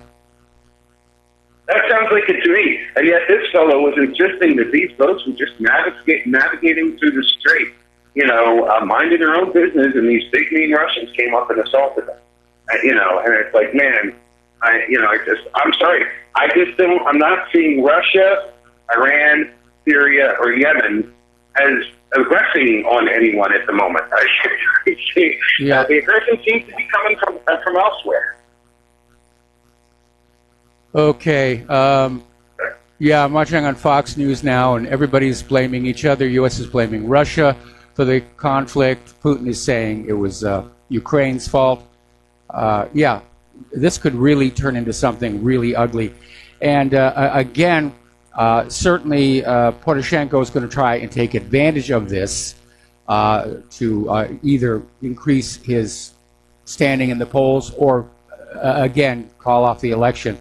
But I really do think this was all about getting an actual conflict going with Russia and, getting the war going. Well, the boat thing seems fairly clear-cut. Where exactly were they? Period. Were they infringing upon, a naval military harbor, of the Russians? Were they going under this bridge when they shouldn't have been there, or were they simply navigating out in the strait where they had a right to be? That seems to be the real issue to determine that, but we're not going to know. Well, the issue for the Russians is the Azov Sea is their territorial waters, and other countries are allowed to come in and sail around there to visit the various ports and harbors. But there are some rules. You have to basically say, "Hi, we're from wherever they're coming from, and we're going to sail through the Kerch Straits, and we're headed for this port." And these 3 ships from Ukraine simply did not do that. They simply charged right on through, and they had to know the Russians were going to respond to that. Right. So, like even here on RBN, there are various different perspectives. But I mean, this fellow who was on today, he's a rabid. Beware the commies. They're all lying low and all Bruce. They're going to come out and surprise, get you, and be very Russophobic. Be very, very Russophobic. And I'm just growing weary of all the false crisis. Quite annoying. So, all right, sir. Thank you. Take care. All right, thanks an awful lot. Thank you for the phone call. We're going to let you go. We're going to do a shout out to our honor affiliates just now rejoining the network, and we're going to take another call from Art off the grid. Aloha, Art. Welcome to the show. What's on your mind? Hey, Mike. I just got home, had surgery done on my shoulder today, so for all of you been asking, I made it home okay. Good. I'm fine, but something I noticed, for the past week, about every 2 days, I would get a phone call. Have you put your medical records online? Finally, about 3 days ago, I had to break down and Friday, I had to break down and tell them, stop calling me about this because I'm not putting my medical records online. And when they ask why, well, it's pretty simple. We constantly hear about people's ID being stolen on the internet when they're using their credit cards to buy things. Well, lo and behold, as I was on my way this morning, headed to the surgery center to have my shoulder operated on today, as we was driving into town, into Augusta, we heard on the radio that some company that deals with medical records, well, guess what? It's just been hacked. Yep. And they wonder why I don't want to put my medical records on the internet. But I've noticed also at the same time, while some places are willing to respect your desire to keep your private records private, there are those out there that are insisting that you cannot get medical procedures unless you put your information on the internet. Somehow we've got to fight back against this. So maybe this is something to look at, and maybe see if we can come up with some ideas of how we resist this push to put our medical records on the internet. And if we don't, we're denied service. Well, that is pretty strict. If I recall correctly, and I'm going from memory here, but I think as part of the Affordable Care Act, there was a mandate for the computerization of all medical records. And I'm against that for 3 reasons. One, because these medical servers do get hacked. They get hit with ransomware, and doctors can't get to your medical records to find out what treatments you've had or need to have next. The second issue, of course, is the issue of privacy. And the third one, of course, is a lot of this data is being mined and harvested for targeted advertising, for medical sales and so forth. So I understand that having the records on the computer is very fast and rapid and convenient, but I would like to see a paper backup.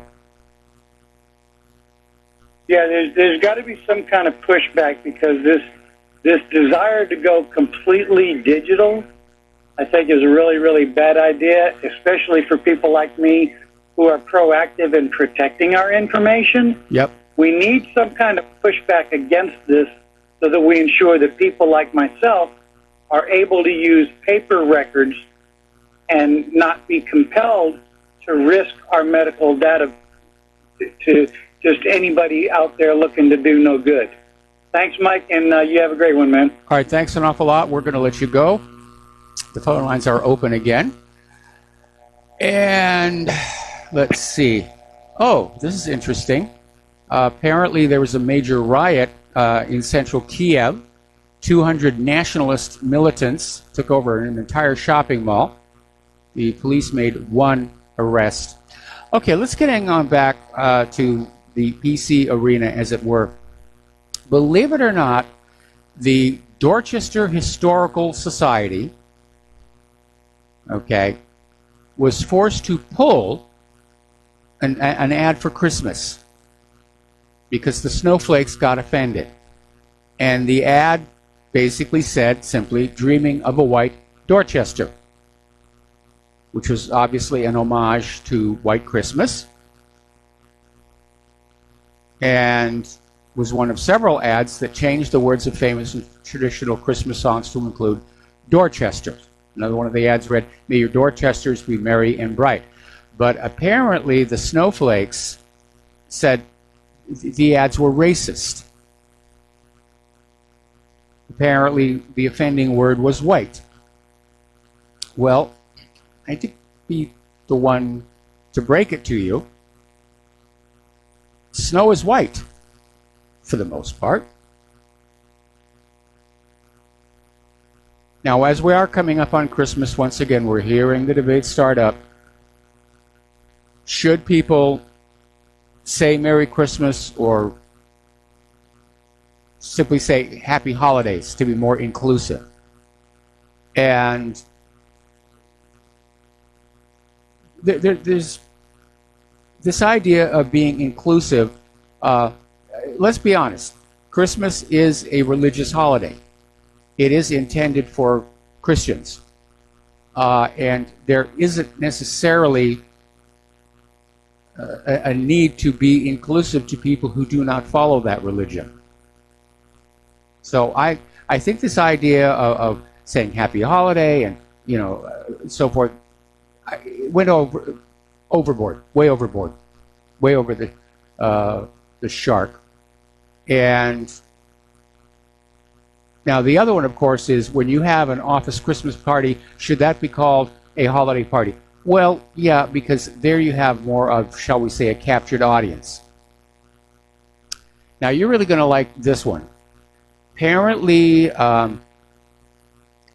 over at Villa Rica Middle School in Temple, in an art room, there was a girl who was very upset. This happened in Georgia.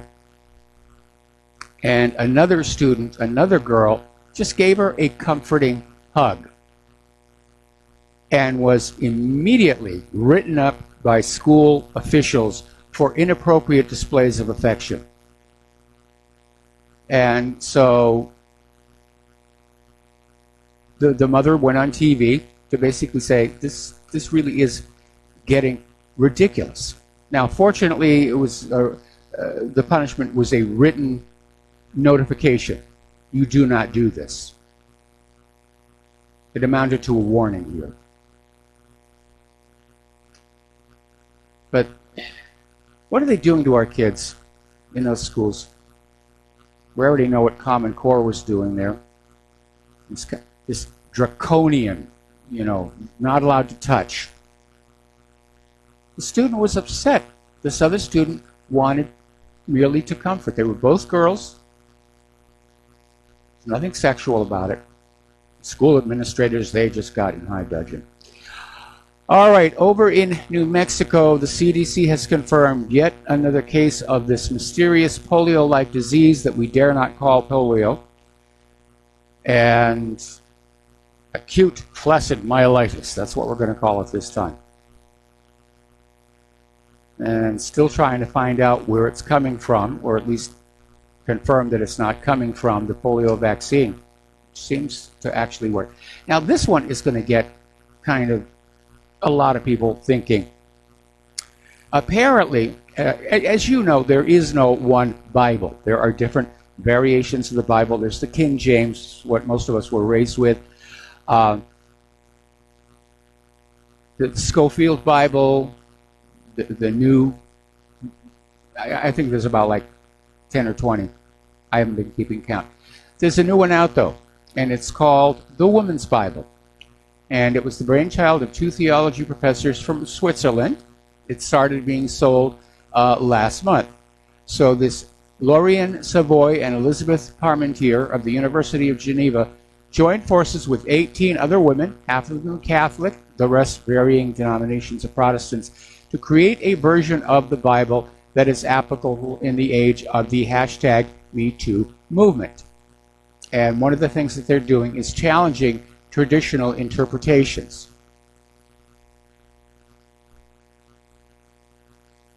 I wonder if they'll clear up that misunderstanding about Jesus' bride, his wife, Mary Magdalene.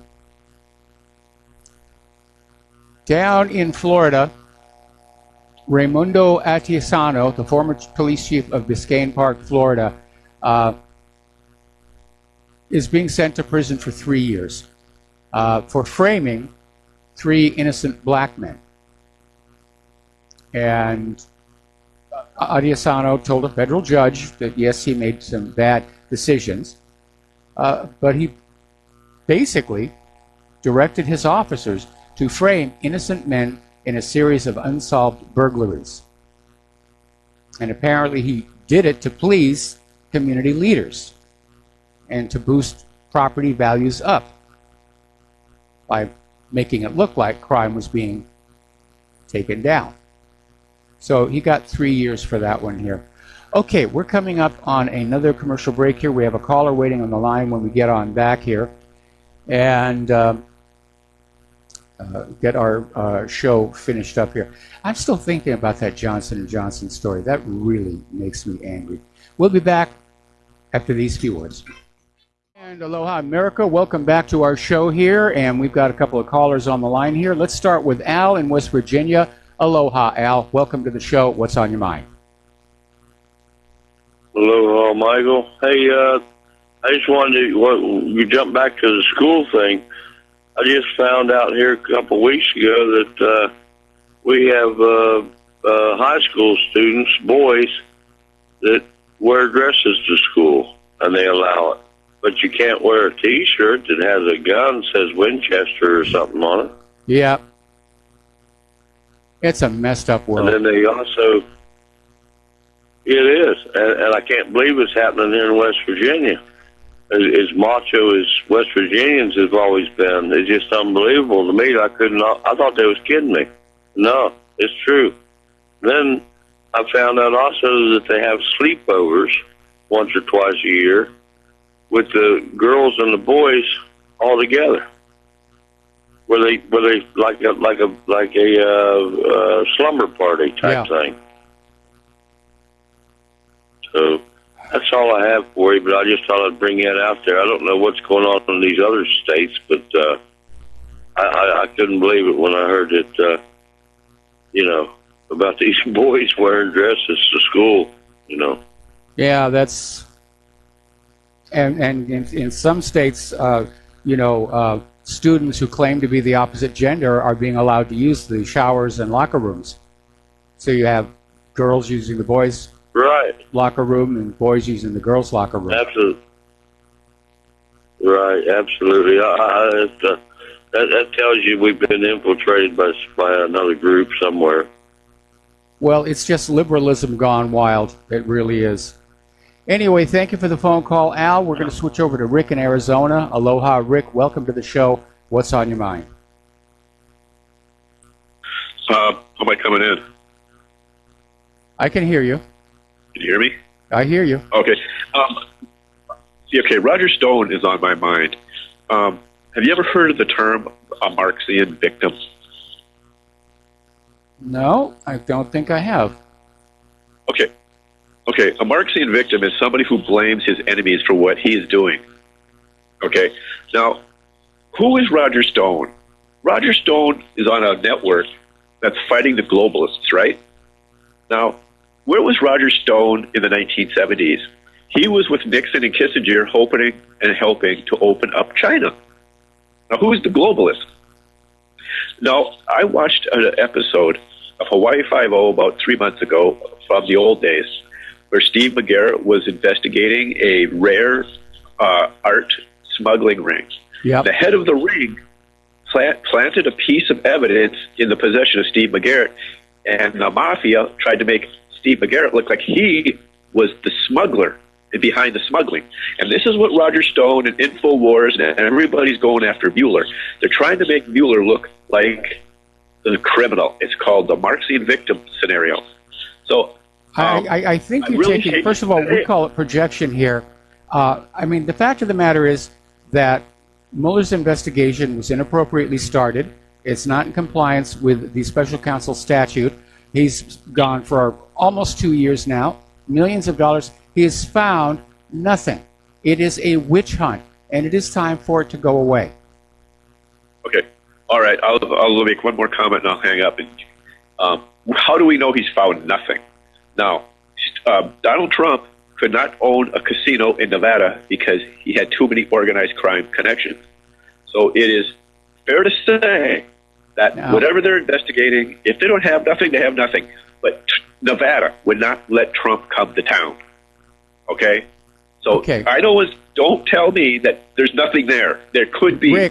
Rick, so let's let Rick, okay, that's a fishing expedition. Mueller was supposed to be looking into Trump-Russia collusion. That is the issue. And whatever Trump did years and years ago, and I'm sure if we looked into your background, we'd find something that you're probably not too proud of. That's true with pretty much everybody. But Mueller was supposed to be looking into the issue of collusion between the Trump campaign and Russia. He didn't find it.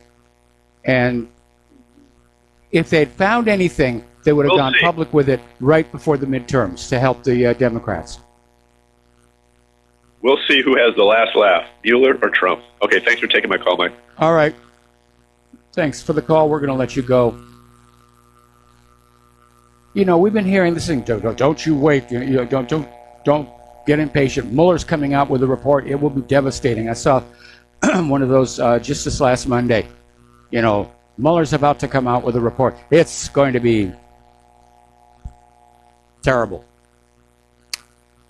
Okay, on that very topic, apparently Trump is considering a pardon for Manafort. So we'll see what happens on that one.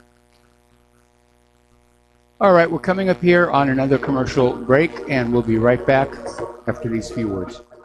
Aloha, America. Welcome back to our show. The phone lines are open, 800-313-9443. And as I mentioned going into the commercial break, the story is breaking all over, actually. It was on Fox and everything, that President Trump is saying that he might consider a presidential pardon for Paul Manafort, his former campaign chairman. Manafort is in prison for some crimes and apparently had a plea deal with Robert Mueller's investigation.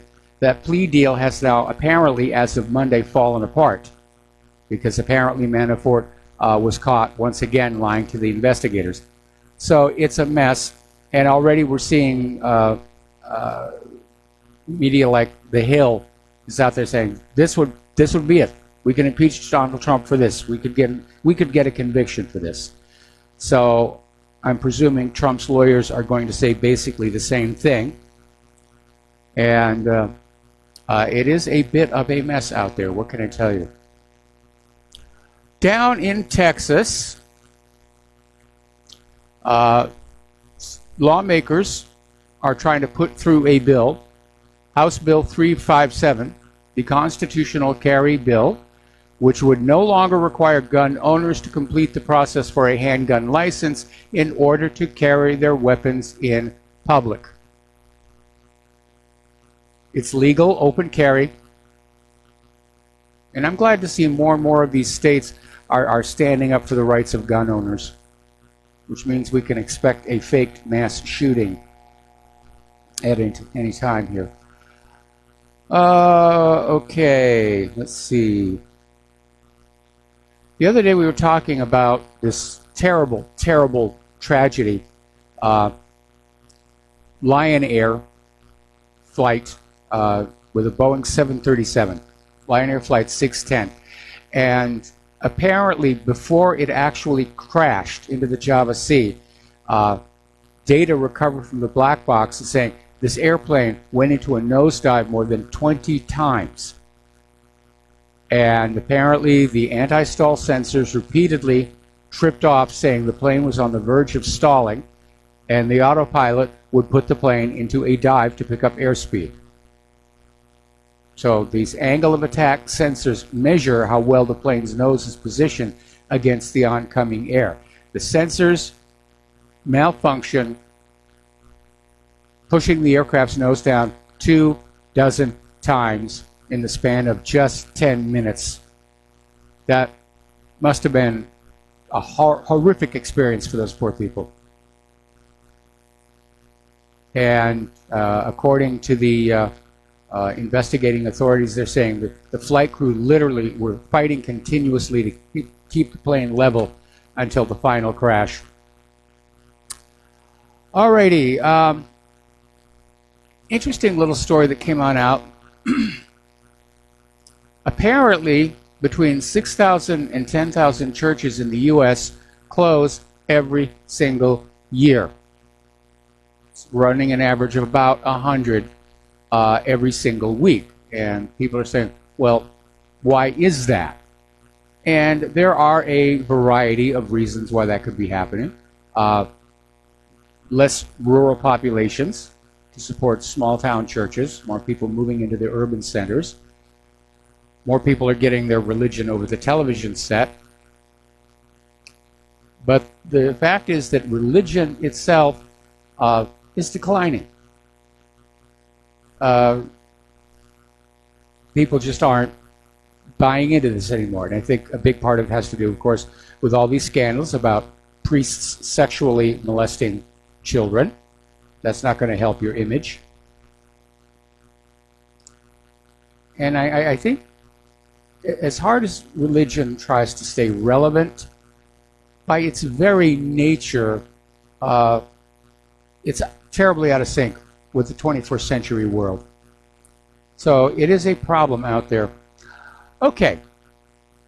Apparently, according to half of America's Human Resources Department, opioids are affecting their workforce. People are being prescribed these opioids. They're coming to work. They're basically buzzed on the medication, and it's affecting job performance here. Okay. Apparently, there is a story here just put up by one of the members. A mysterious radioactive heat source is melting Antarctica from below. Well, take that, Mr. Al Gore here. And they're basically saying that they have discovered this radioactive source. Now, it may be a heat plume from the Earth's core. They're all over the Earth. They're called hotspots. We have one right here in Hawaii. And we know that a great part of the Earth's internal temperature is coming from naturally occurring radioactive fission or decay. Geologists have actually identified deposits of uranium that at some time in the past were undergoing fission. So it's definitely possible. And it may well be that there's a huge upswelling of the mantle underneath Antarctica, and it brought a huge amount of radioactivity with it. So that could be one interesting little story. But next time they say that your plastic bags are melting Antarctica, just say, nope, nope. There's something down there, radioactive, very, very hot. Okay, here's another story, and it's about more and more government basically deciding for us what we can and cannot have. Now, I grew up in an age where, you did what you wanted. You ate what you wanted to eat. You drank what you wanted to drink. And yes, people smoked. My grandfather smoked. My mother smoked. It did catch up with her. And there was a time when smoking became a socially engineered target of government health nannies. And everybody said, okay, we got to do this because, yeah, it involves health. But once they got started, they start going after everything. The government health nannies are after fat, sugar, caffeine. Now there's a war on soda. We drive around here, and there are these commercials being run. The campaign is called Rethink Your Drink. And it's all about quitting the sugary sodas and shifting to water, which I admit is a good thing. And I don't drink sugary sodas anymore. I haven't for many, many years. But now the experts are saying there needs to be a war on meat, on steak. And the way they're going to enforce it is by putting on a 160% meat tax anytime you want a steak or a hamburger, or bacon with breakfast, or craving a ham sandwich. So basically, the idea is to regulate red and processed meat consumption, similar to other carcinogens and foods for public health concerns. And of course, this is going to be an economic disaster for farmers and ranchers. 160%. So, anyway, we're getting yet another warning from the Russians that ISIS is going to launch a false flag chemical attack on the Syrian Kurds. Russia says they're monitoring the situation, and they're saying that ISIS terrorists are plotting to shell Kurdish-led militia with chemical-filled munitions in Deir ez-Zor. And they want to frame Damascus for the attack to trigger new U.S.-led airstrikes. Well, that might get very, very interesting. We're going to get a chance to see just how good those S-300 missiles are. Anyway. Apparently, the Federal Reserve is warning that there will be a drop in asset prices, and it might be particularly large. This is another one of these warnings where this crisis we're coming up on is probably going to be the worse than the one we saw in 2008.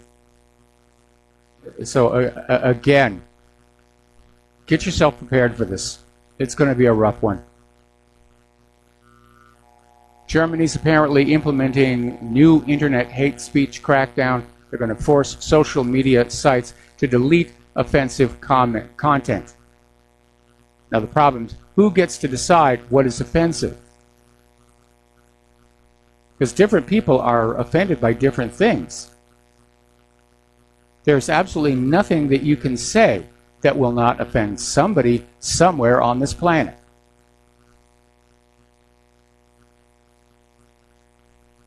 So, alrighty, let's see. Apparently, there's been a bit of a dust-up regarding Paul Manafort and Julian Assange, and a story that had them meeting each other, which Manafort denied, and apparently there was a mix-up at The Guardian. Oh, we have a caller waiting on the line here. Mark in New York, aloha. Welcome to the show. What's on your mind? Hey, Mike. Good evening or good afternoon. I hope Claire is getting well very soon, especially for the holidays. Well, and I called. What, please? I was saying, we're the fall. Yeah, the fall was terrible, and this is also, of course, the time of year when we have to get Claire's choirs ready for Christmas. So, I was thinking about that. I had something else to ask about her choir. Yeah. But I was wondering, because I know I used to be involved in holiday pageants when I was younger. The busiest time of the year between Thanksgiving. Yeah, well, she had to stay home Christmas. She had to stay home last Sunday, and I did the conducting. Oh, wow, I'm impressed. But I called the other night. I actually was surprised last night when I heard myself talking. I was like, I went off on China a little bit too much. And I know your show is it's about, you're able to talk about how the country it's not about the people, how they're managed, and what the governments are doing. And I kind of started busting on the Chinese, and I just wanted to offer. I didn't mean to scramble anybody's jets, about talking about Chinese and the people are whatever it was. I don't want to repeat it, but I thought I'd just say a couple of nice things. I was just looking at China and stuff, and say, like, the Chinese are great. I just read that they were the cradle. They're considered the cradle of civilization. And Americans, they love their food. The movies are great. They're competitive in the Olympics. Their women are. Did I already say their women are beautiful? Their actresses are great. In the military movies, are going to make some great movies and so on. So I wanted just to mention that. That's about it. But they also could be the gravest civilization if they're not careful about it. Because I do know there are a lot of adopted daughters. The history with women in that country, you'd be surprised that the feminists aren't screaming more about this. They started with the women. I understand that there's like 2-to-1 men to women in that country. And they also send a lot over here to be adopted from the orphanages over there. There are many in the city that I see. Yeah. But they're great people, and but they're leaders. And it's an ego thing, which leads me to what about the religion. Like I like Lao Tzu and the Taoism. I was just listening to Stuart Wilde. I stumbled onto his YouTube thing called 33 Laws or something. Yeah. It's great. I also like Eckhart Tolle in religion. A long time ago, I listened to Roy Masters, who said, too many people are into the letter of religion and not understand. His point was it should open up an understanding, and then that's it. You don't need to be following the letter. It should be keeping your mind. And I was listening to Keeping Your Mind in Shape, and then Stuart Little was saying the same thing with ego, resentment, and it's all about that. And it's the stream through many of the spiritual aspects of religion.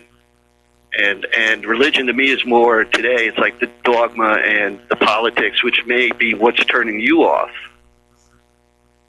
Well, the issue is not whether I'm turned off about it or not. It's a general overall trend. But the numbers are not lying in terms of the number of churches that are closing down in the country. And it's probably a wide variety of factors. And I've noticed certainly locally here, the demographics of the church population are definitely swinging upward in age. They're not able to get the young people to come in as much as they used to. I wonder if they like me, if they found through online alternative things, because on YouTube you can find plenty of spiritual things and that kind of thing, whether it's an audio book or a lecture or something like that.